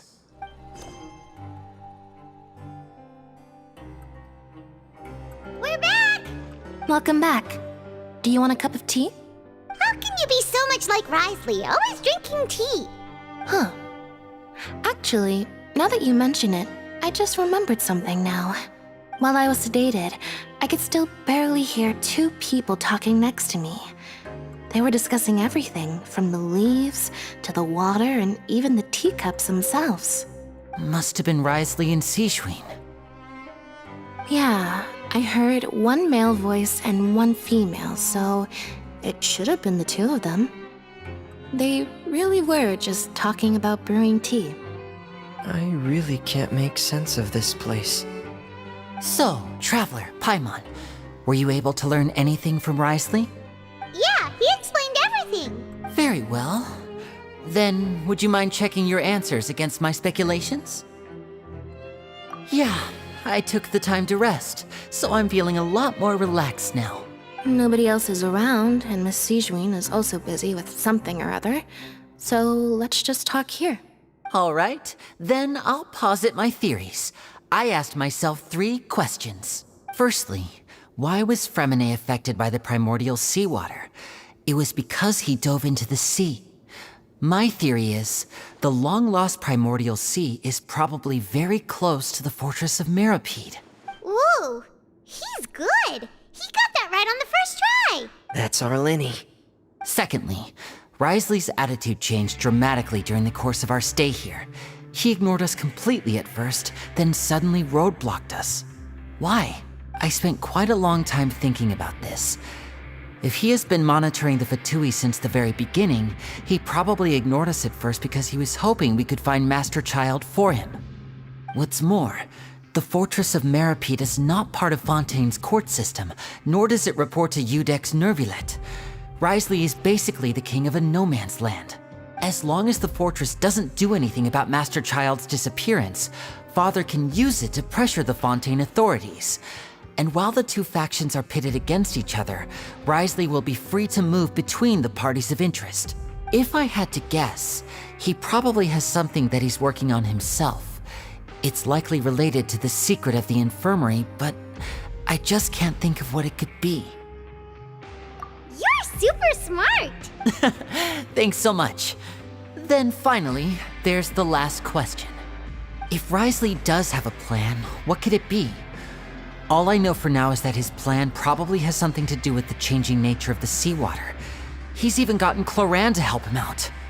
That can't be the full extent of what he's doing. There's probably a secret passageway behind the block in the infirmary, and there's something big in the fortress that most people here never get to see. He has a bargaining chip, and it could be important enough for Father to deal with him directly. I don't have enough information, so I have no idea what his chip might be. But let me guess. You have the last piece of the puzzle.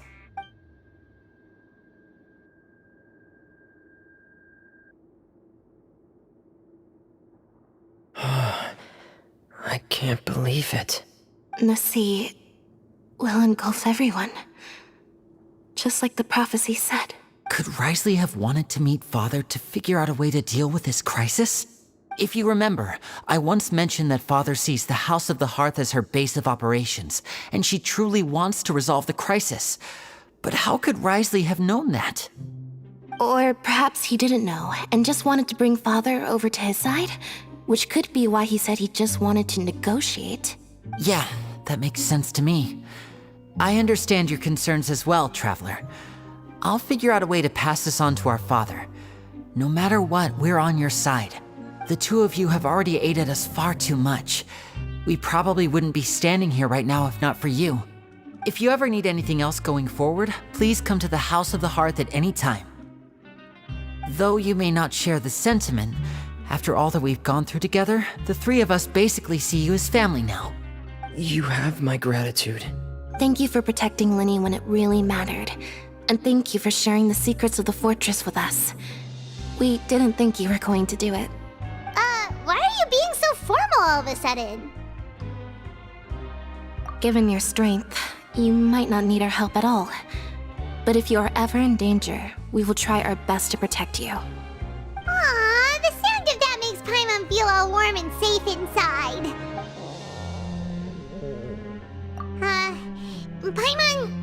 Paimon's hungry. Oh, you've done so much already. Go get some food. Alright, then we'll catch you guys another time. I feel like I should try to become someone more capable of helping. You're incredibly helpful. Lyney thinks so too. Yeah, you two are always telling me not to push myself, but aren't you just like that as well?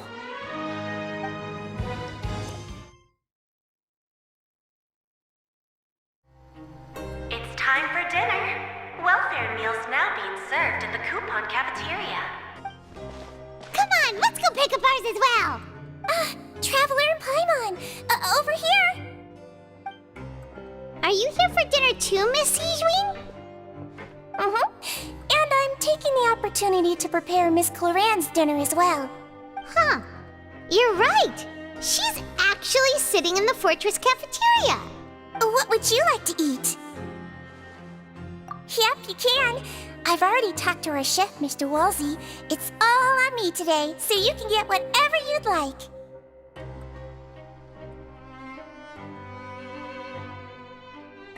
Me too! Don't forget Paimon! No problem. Just leave it to me.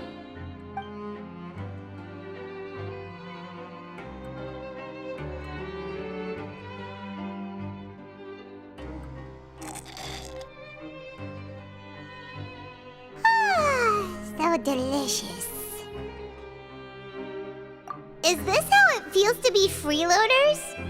Wait a second, we did do plenty of work after all.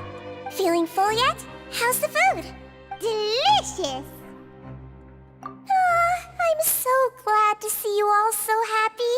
Oh, see, the expression on your face just now? The muscle here just moved, which suggests that you're feeling quite relaxed at the moment. Sigewinne, do you do this to help your patients or to better understand human beings? A bit of both, I suppose. I'm a Melazine, which means I'm very different from human beings. I must know what you're thinking if I want to take good care of you. You're really good at taking care of people. Even though you're so short, you still talk and act like an older sister. Really? You're reminded of an older sister? That's great to hear. Oh, and what did you mean back in Risley's office? When you said that you were protecting Lyney and his siblings as well? Oh, that. I just asked His Grace to look out for those children, especially that diver boy. I was getting a bit worried after hearing that something was wrong with the water. Thankfully, Clorand is very strong and managed to save him in the nick of time. His Grace also sealed the pipes after Clorand left, to make sure that Lyney wouldn't impulsively chase after his brother.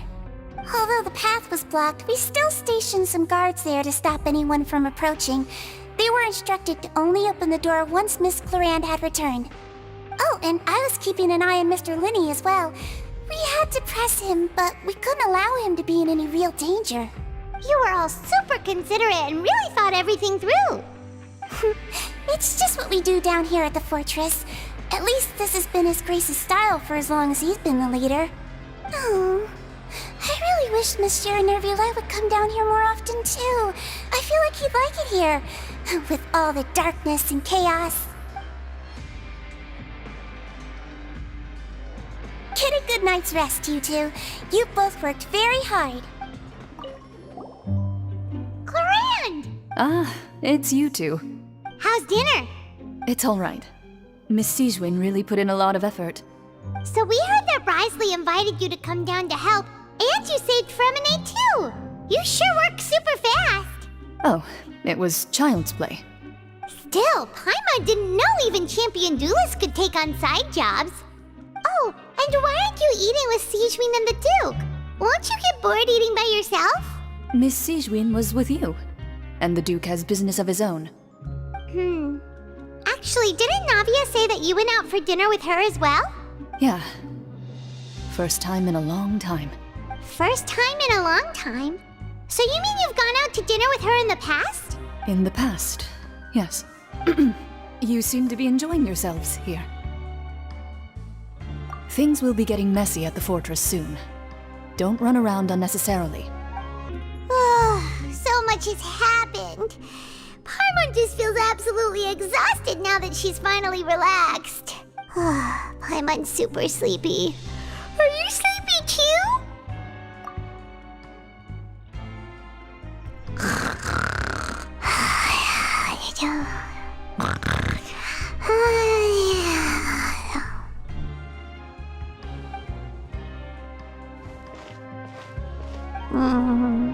Delicious. Paimon wants seconds for free.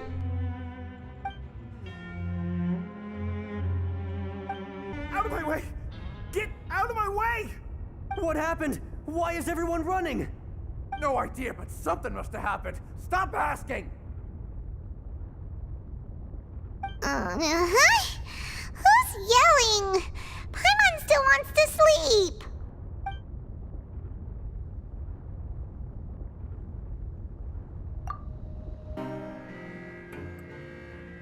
What happened?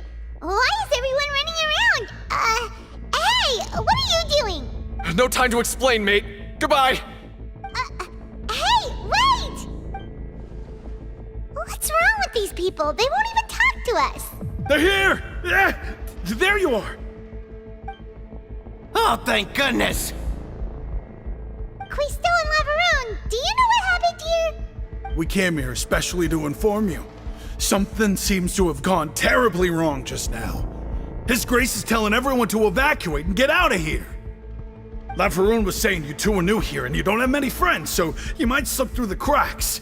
Haven't you heard all the stories like that? An evacuation is successfully completed, yet you only find out once you do a head count that 1 or 2 people are missing. Wait, weren't you the one who brought that up? Why is it suddenly my idea? Hey, shut up! Okay, whatever. The point is, you should come with us. Yeah, he said to get as far away as possible, upwards and outwards. Oh no, it can't be that thing! Whoa, wait, what? What? Hey, where are you going? We have to go find the Duke! You two just go and get out! Go on without us! Hey! Be careful! Attention! Please evacuate upwards and outwards, upwards and outwards. If you're already at the topmost layer, then try to move as far outwards as possible.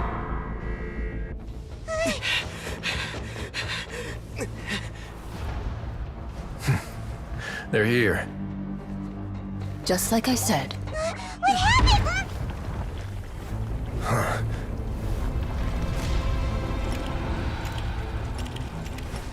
You're just in time.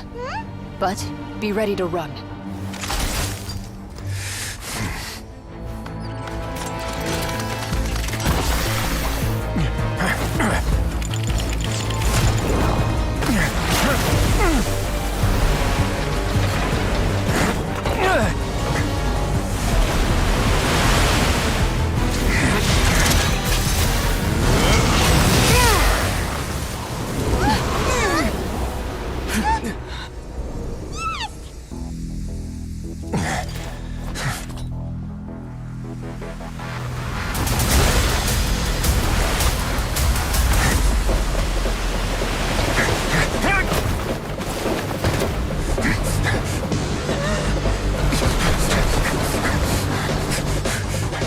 Three, 2, 1.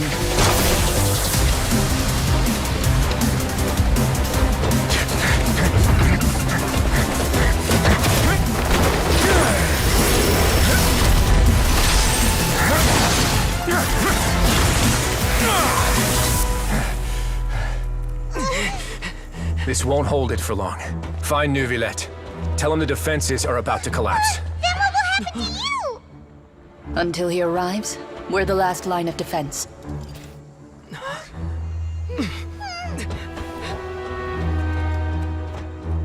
The gate. How long do you think it'll hold? That depends on us.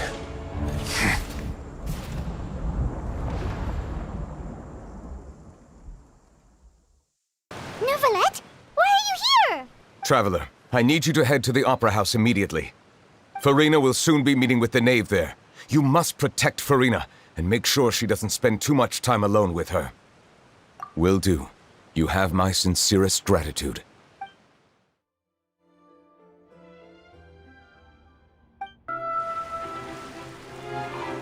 Look! There are a ton of Fatilian Palais Mermonia people over there! The Knave is probably here already. We need to hurry! Are you two the traveler in Paimon? Monsieur Neuvillette has left instructions. Please follow me. Though I'm sure he's already explained, this should be a mostly cordial conversation, unlikely to give rise to violence. But it would be most appreciated if you could protect Lady Farina to the best of your abilities.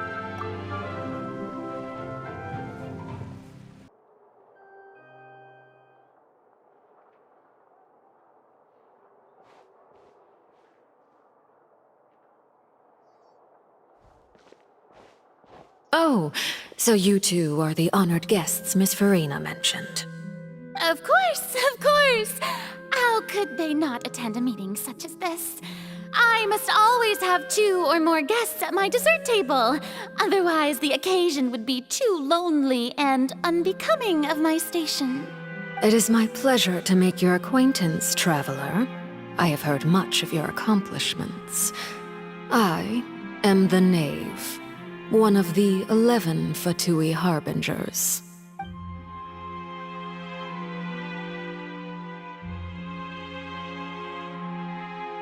I've already prepared seats for you. Come, sit beside me. Perhaps you two are unaware of how Miss Farina and I do things. You see, We actually recently agreed to get together for tea when we had the time. See this? This is a limited type of confectionery that Miss Farina simply adores. There are only 16 slices sold every day. Here, why don't you and Paimon have a taste?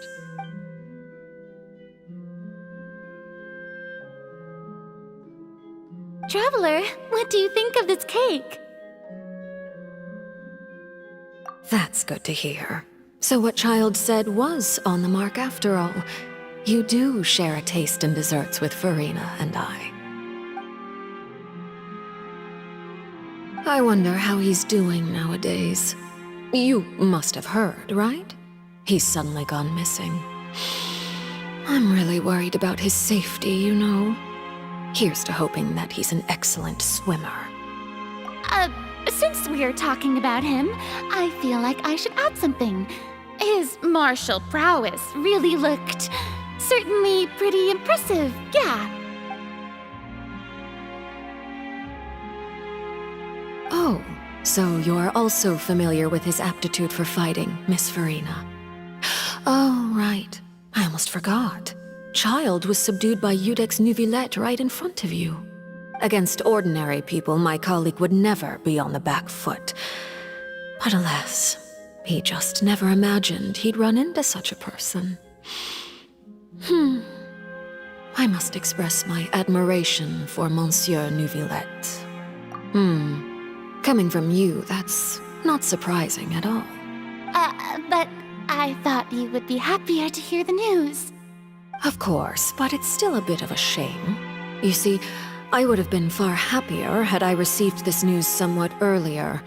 As you well know, a long time has passed since Child disappeared. Well, in any case, there's no need to worry. We know for sure that Child is still alive. Oh, and just how do you know that? Because we found evidence that proved he left the Fortress of Meropide. And where did he go after leaving the fortress? Well... The Fortress of Meropide lies deep beneath the waves. Unless he pranced right out of the main gate, he must have had to swim for it. Do you have any proof that he surfaced safely? Ah, that is good news at least. His sister Tonya sent a letter to Fontaine not too long ago. Since he was unfortunately unavailable, I picked it up on his behalf.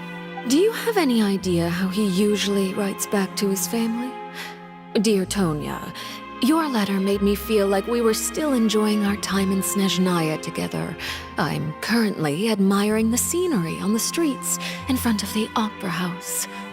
Is it something like that?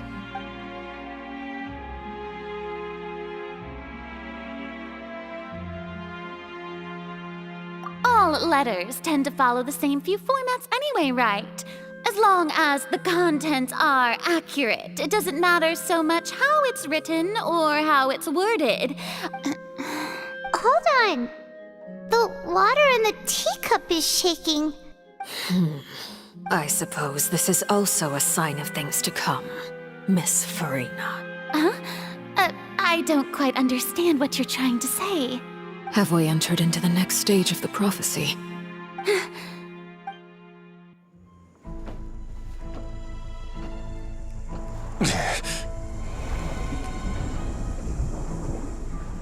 My thanks to you both. I will take it from here.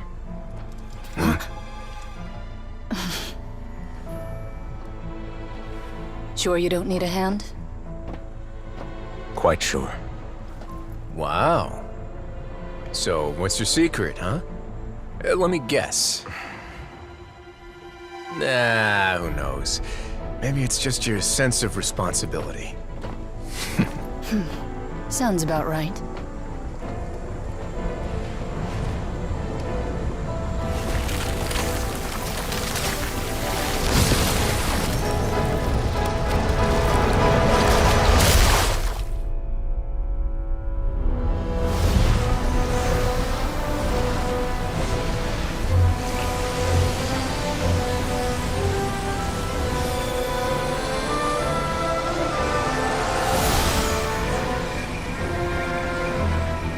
day may come when the prophecy is fulfilled and the waters burst forth.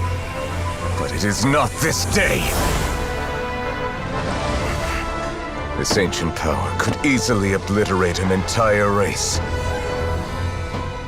A tsunami of fury would unleash endless catastrophe.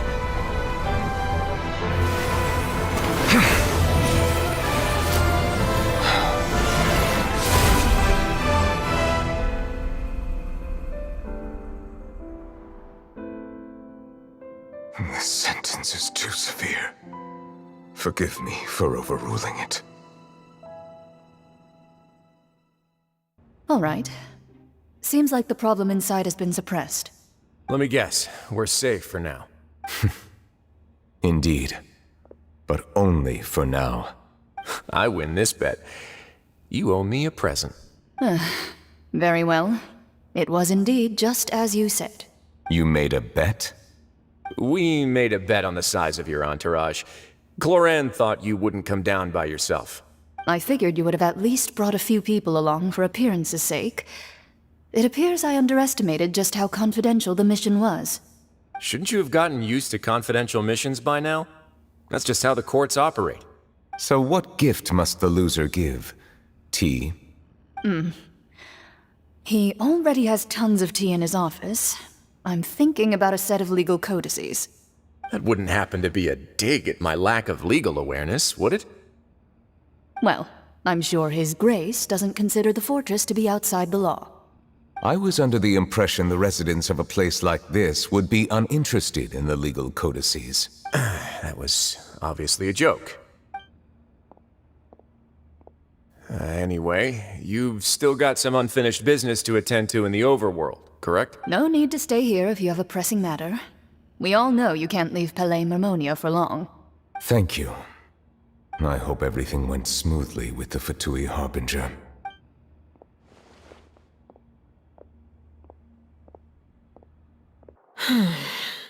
I must say, we've spent long enough playing house. Miss Farina, as the Hydro Archon, I am sure you understand the exact meaning of the phenomenon we just witnessed. Or should I say, that's what I originally thought. But looking at your expression, was I wrong? And you haven't a clue? What are you trying to say? At this point, I don't think there's any more need to speak as diplomatic representatives. Allow me to speak to you now as just a Fontainian. You know the prophecy by heart, and also that every part of it is being proven true. Yet, here you are relaxing, drinking tea, and eating desserts as if it's all nothing more than a few stray bugs in your garden. Do you really think that's acceptable? The prophecy's hanging above our necks like a guillotine. Every faction is looking for a way to either avert the disaster or save their own. Even the orphans of the House of the Hearth have devoted everything to saving their homeland. But you? It beggars belief just how nonchalant and carefree you have been. From the very beginning, you, the god Focalor, you have utterly failed to take action. You're wrong. I've never ignored the prophecy, nor have I just been passing the time in self-indulgence. Retract your accusation and stop doubting the wisdom of the gods with such absurd conjecture. I am not alone in my doubts, you know. All the children of Fontaine may be harboring the exact same thoughts right now. Oh, great Hydro Archon. How are you going to save them? Save us? How are the people you've sworn to protect supposed to survive in a land that will soon disappear beneath the waves? I have my ways, and I've been working on them for all this time. Even if you look down upon me, you have no right to judge me. Fontaine will be saved. Even if I still cannot see the true future right now, as long as I continue on as I am, I will be able to hold my head up high.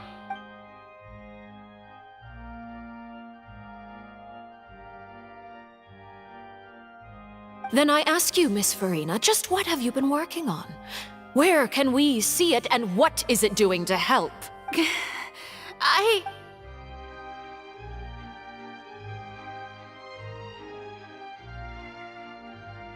My machinations are just like the prophecy itself.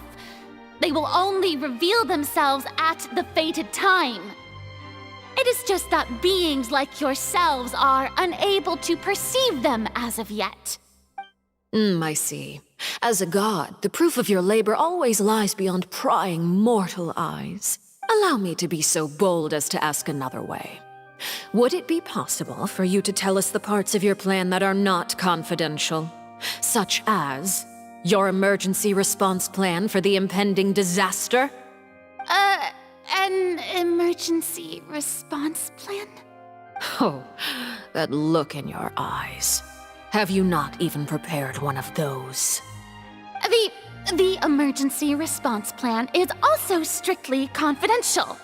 Then allow me to jog your memory. Miss Farina, what is the purpose of your Oratrice Mécanique d'Analyse Cardinal? And what do you plan to do with the massive amounts of indemnitium that has accumulated over the years? The Oratrice? It's just like it appears to be. So you also have no idea. If I'm not mistaken, someone's using it to prepare for something.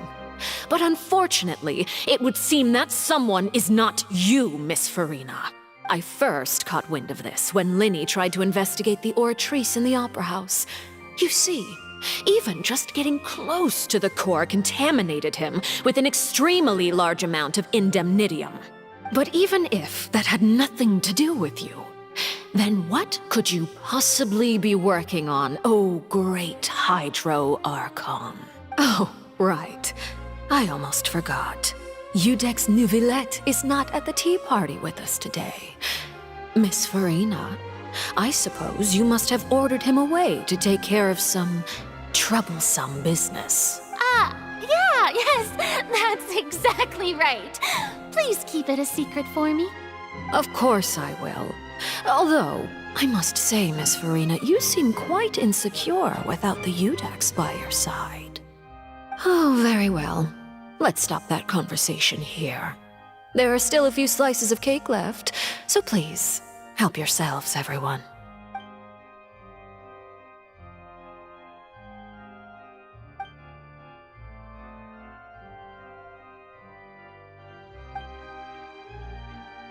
Traveler, I heard that you were recently commissioned to handle a few matters on behalf of the Udex. Why don't you take an extra slice of cake?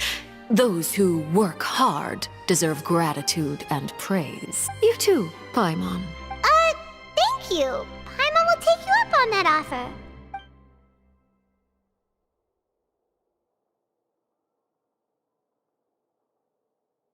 Oh, Paimon's super full. That cake was great.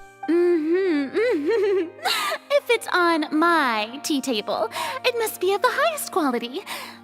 Yes, and we must thank the knave for bringing these over as well. You're welcome. I'm sure the cake also felt greatly honored to be featured at Miss Farina's table. And I was merely catering to Miss Farina's tastes, seeking a chance to chat over tea. It is getting late. Why don't we call it a day? There are still a few matters that I need to take care of, so I must take my leave now. Very well. We'll end it here. Mind seeing me off, Traveler? We could use the opportunity to discuss Child before I must be on my way. Paimon's coming too! The tea party turned out to be even more difficult than I'd imagined. Why are you looking at me like that? Is something the matter? If there's nothing urgent, then I shall be retiring for now.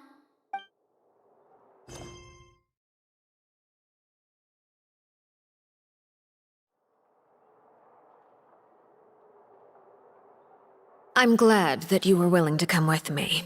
Of course, Child was just an excuse. I have no interest in your dealings with him. That's what Paimon thought.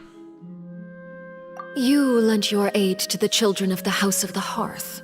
As their father, I would like to express my gratitude. Do I look like an irresponsible father to you?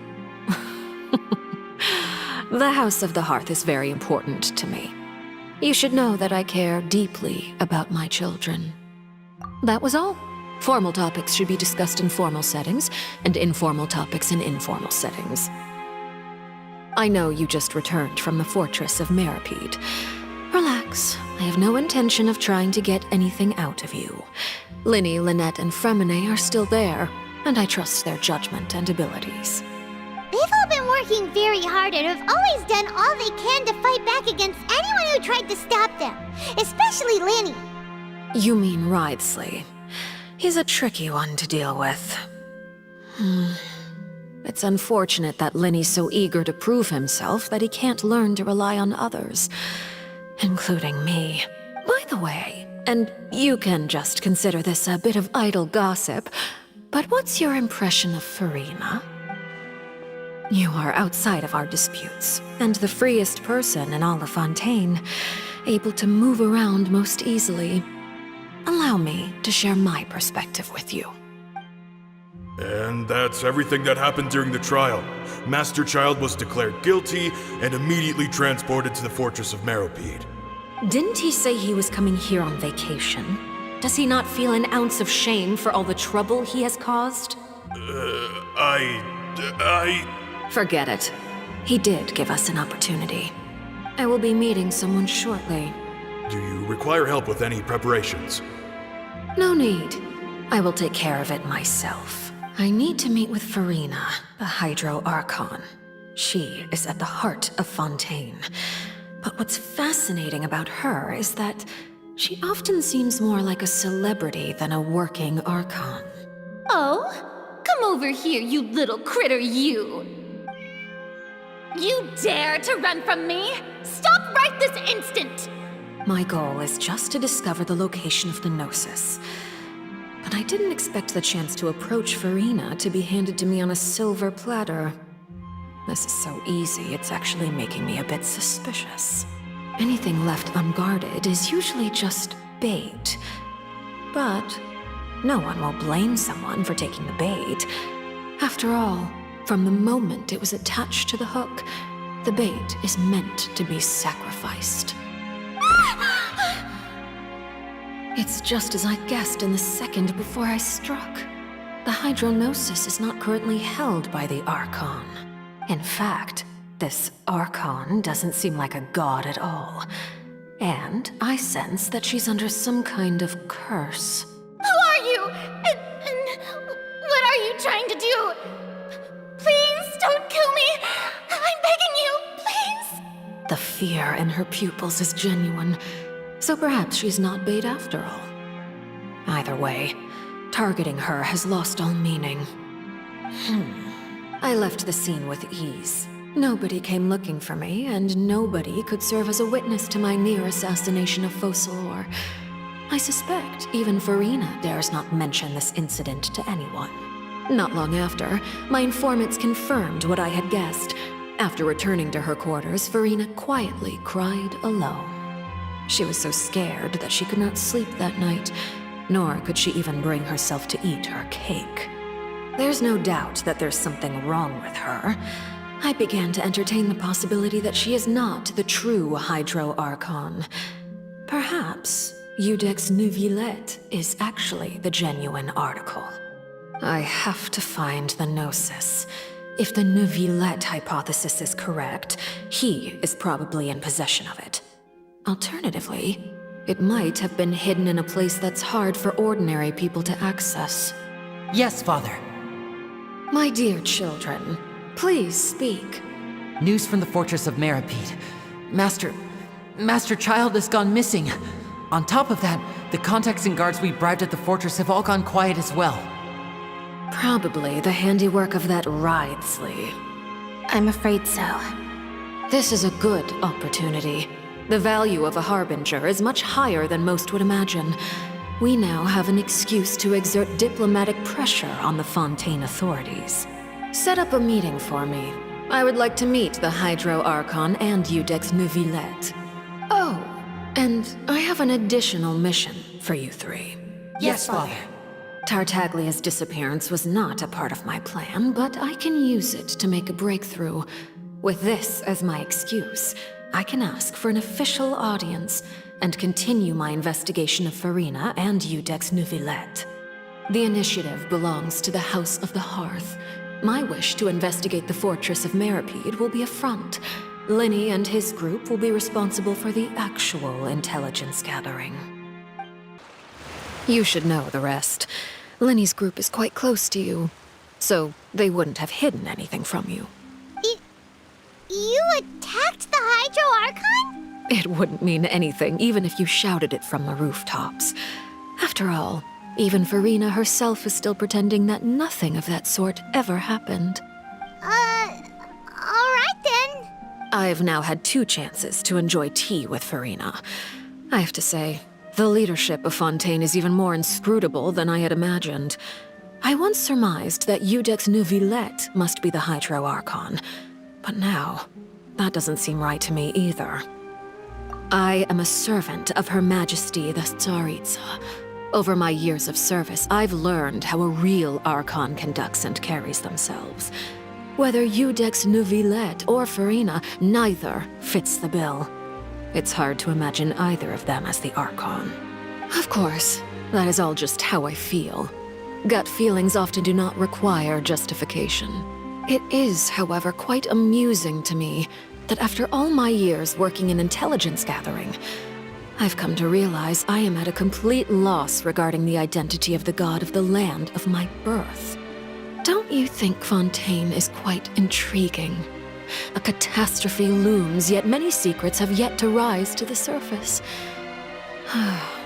It looks like Fontainians will have no choice but to save themselves.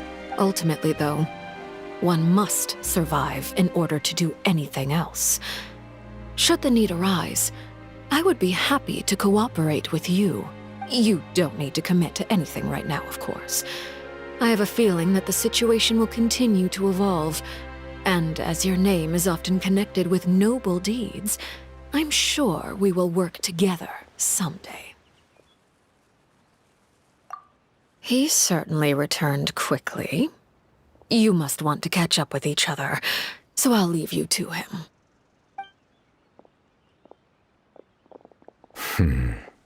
Neuvillette, is it over? For now, yes. But this issue will prove quite thorny in the long term. I'm concerned that sooner or later the prophesized events will occur. Thank you for protecting Farina. To put it simply, I used my power to force back the Primordial Sea and reseal the sluice gate.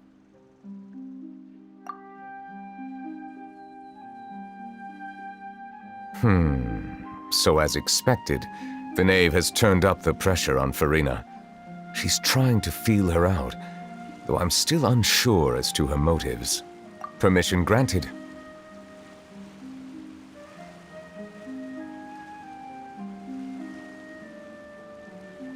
Whoa. It can't be that you're the real Hydro Archon, right? But that's just a speculation on our part, though. You can't tell us? Then that's okay. We can talk about something else. We won't try to force you. You guys in Fontaine are super strange. If by the phrase, you guys, you are referring to Farina and I, then although I'm not sure just what you are trying to imply, I must clarify that I do not share her positions on a multitude of topics. I believe so. The fortress has a long and complex history. It has seen much grief and suffering. And now, another catastrophe will soon be upon us.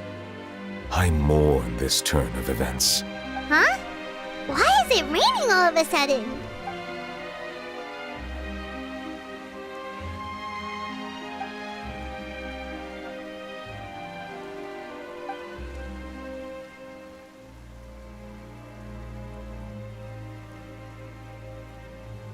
You may be closer to the truth than you think.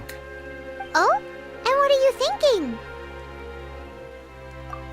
The dragon of... what? Huh? Please do not be so surprised. Farina?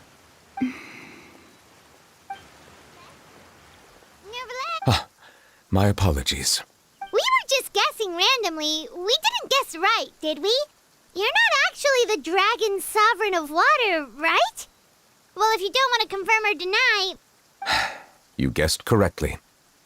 I sincerely hope you'll be able to keep this a secret for me. Right, of course. We'll definitely help you keep it a secret. There's still something Paimon wants to ask you, though.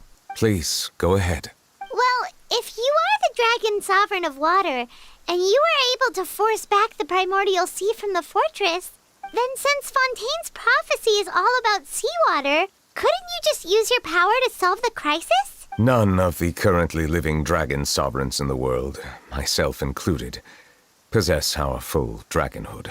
They say that when the first usurper arrived on Tivat, they seized a part of the dragon's power. Today, that stolen power is the basis of the Archon's authorities. There are 7 elemental Archons and 7 matching dragon sovereigns. The dragon sovereign of water who lived through that era perished a long time ago. As their successor, I know far less of that part of our ancient history. In any case, I believe I will not be able to do much unless the Archon disappears and returns their elemental authority to me. Given the status quo, however, I would recommend finding another way to deal with the prophecy. Oh, so even you can't solve it. I still have some urgent matters to attend to at my office. If you have any more questions regarding ancient history, you are welcome to discuss them with me at a later time. Please go right ahead. There's a place that Paimon wants to go too.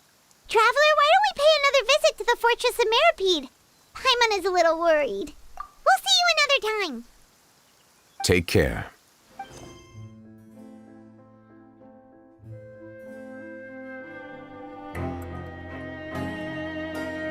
Now guess, what suit will this next card be? A bare-teeth cat? Well, well, look who it is. Traveler, Paimon. Hello, everyone. Looks like you're recovering nicely from it, eh? Mm-hmm. Thanks to everyone's support. Oh, right. I managed to work up the courage to thank Miss Clorand in person. Whoa, how did she react? She told me that it was nothing. It was as if saving a life wasn't a big deal to her at all. She also told me not to worry about it. She didn't want to stress you out, that's all. She's right, and it's best not to dwell on it. Yeah. Okay, but check this out. We went back to the opera house and we met the knave. You met Father? Did she say anything to you? She said a few things that were, a bit hard to understand. And also that she's looking forward to working with us in the future. Her attitude towards you is even better than what we'd imagined. That's fantastic. You should believe her. She has her own way of doing things, and she'll do everything in her power to help those she considers close, which now might also include you. Mm-hmm. Father is very capable, and also trustworthy. Oh, Paimon just remembered that she thought Lyney was a bit too proud as well. She said that you should learn how to rely on others sometimes. Got it. That does sound like something that Father would say. Hey! Are you going to stay here for the next few days? Looks like it, yeah. Excellent. I will host a tea party. For real? Then Paimon wants another serving of cake. Another implies that you were already served some delicious cake while you were up there. How lovely. Well, next time, you're going to have tea and snacks with us. We should start preparing that tea party. Oh, that's a great idea. I'm all for it. I'll help you set it up. You guys are back? Quisto! Lavaroon! You guys didn't get caught and thrown back down here, right? Huh? No, not at all. And here I thought you'd managed to escape from jail during all the commotion. I'd held you up as legendary jailbreakers, but now you're telling me you just never left? We're sorry, but we just had some business to take care of. All right. There's no need to get caught up in the details. We're just relieved to see you. He was super worried about you, you know. Hey, it wasn't just me. Weren't you super worried as well? Something like that, yeah. I was also transferred to work in the kitchen a few days ago. I can still hear Quisto mumbling to the carrots. Are those two all right? Do you think they made it out alive? Whenever he'd say that, I'd tell him I'm sure they're fine. Wherever they are, they're kicking back with drinks in hand, enjoying the lovely scenery. Hey, there's nothing wrong with worrying about your prison pals. Is there? I mean, considering how they always love listening to all my gossip. These two. They sure are a lot warmer and friendlier than when Paimon first met them. Oh, well, if you say so. I'll be watching you to make sure you finish every last bite. Hey, why don't we have a meal with those two one of these days? You want to cook for them yourself? Why not? Good chance to show them what I can do. Sijwing! Traveler, Paimon, you're back! Are you still doing all right? Did either of you get hurt? We're fine, but what about you guys? It was such a huge mess. How bad was it? A few people sustained superficial injuries, but that's about the extent of the damage. Monsieur Nervulette paid us a visit. It was all thanks to him that we managed to suppress the crisis for the time being. Of course, we must also thank you for the help you provided. How did Nervulette know that he was needed here? Well, Monsieur Nervulette has strong resonance with the hydro element. When the water level rises, he can feel the waves produced. I ran into the bombshell bros while bandaging the injuries of the wounded. They were mumbling the whole time about how you just ran down without a word. I'm so relieved to see that you're both all right. If you're not too pressed for time, please stay with us a few more days. Just let me know if you get a craving for any particular dish, so I can have Mr. Walsey get your meals prepared. Oh, and please feel free to visit the infirmary for a break at any time. I'd like to take the opportunity to spend some more time observing your facial muscles as well. Your happy smiles are quite contagious, you know. They're so memorable, and I've missed them immensely while you were gone. If you can find the time, please stay at the fortress for just a while longer. Courier, Miss Sijween told me you still haven't eaten. Yeah, I was working on something, so I forgot. That's no excuse for... Huh? It's you two. Courier, Lurvine, we're back! Hello there. It's been quite the mess here recently. How have you been? And you? Are you still taking the secret passageway from the infirmary to work on the ship? Yep. That is still top secret, though. So don't say a word to anyone. It can be a bit annoying when there are lots of people in the infirmary, but I still prefer taking that route over the one from the Duke's office. I mean, the infirmary does make it easier for you to slack off. Oh yeah? Then why are you also here so much? You two really are just using your jobs as a cover for your relationship, aren't you? Not at all! Courier, the rumors about us are literally everywhere now. Please do something about it. But it's not like I caused them by myself.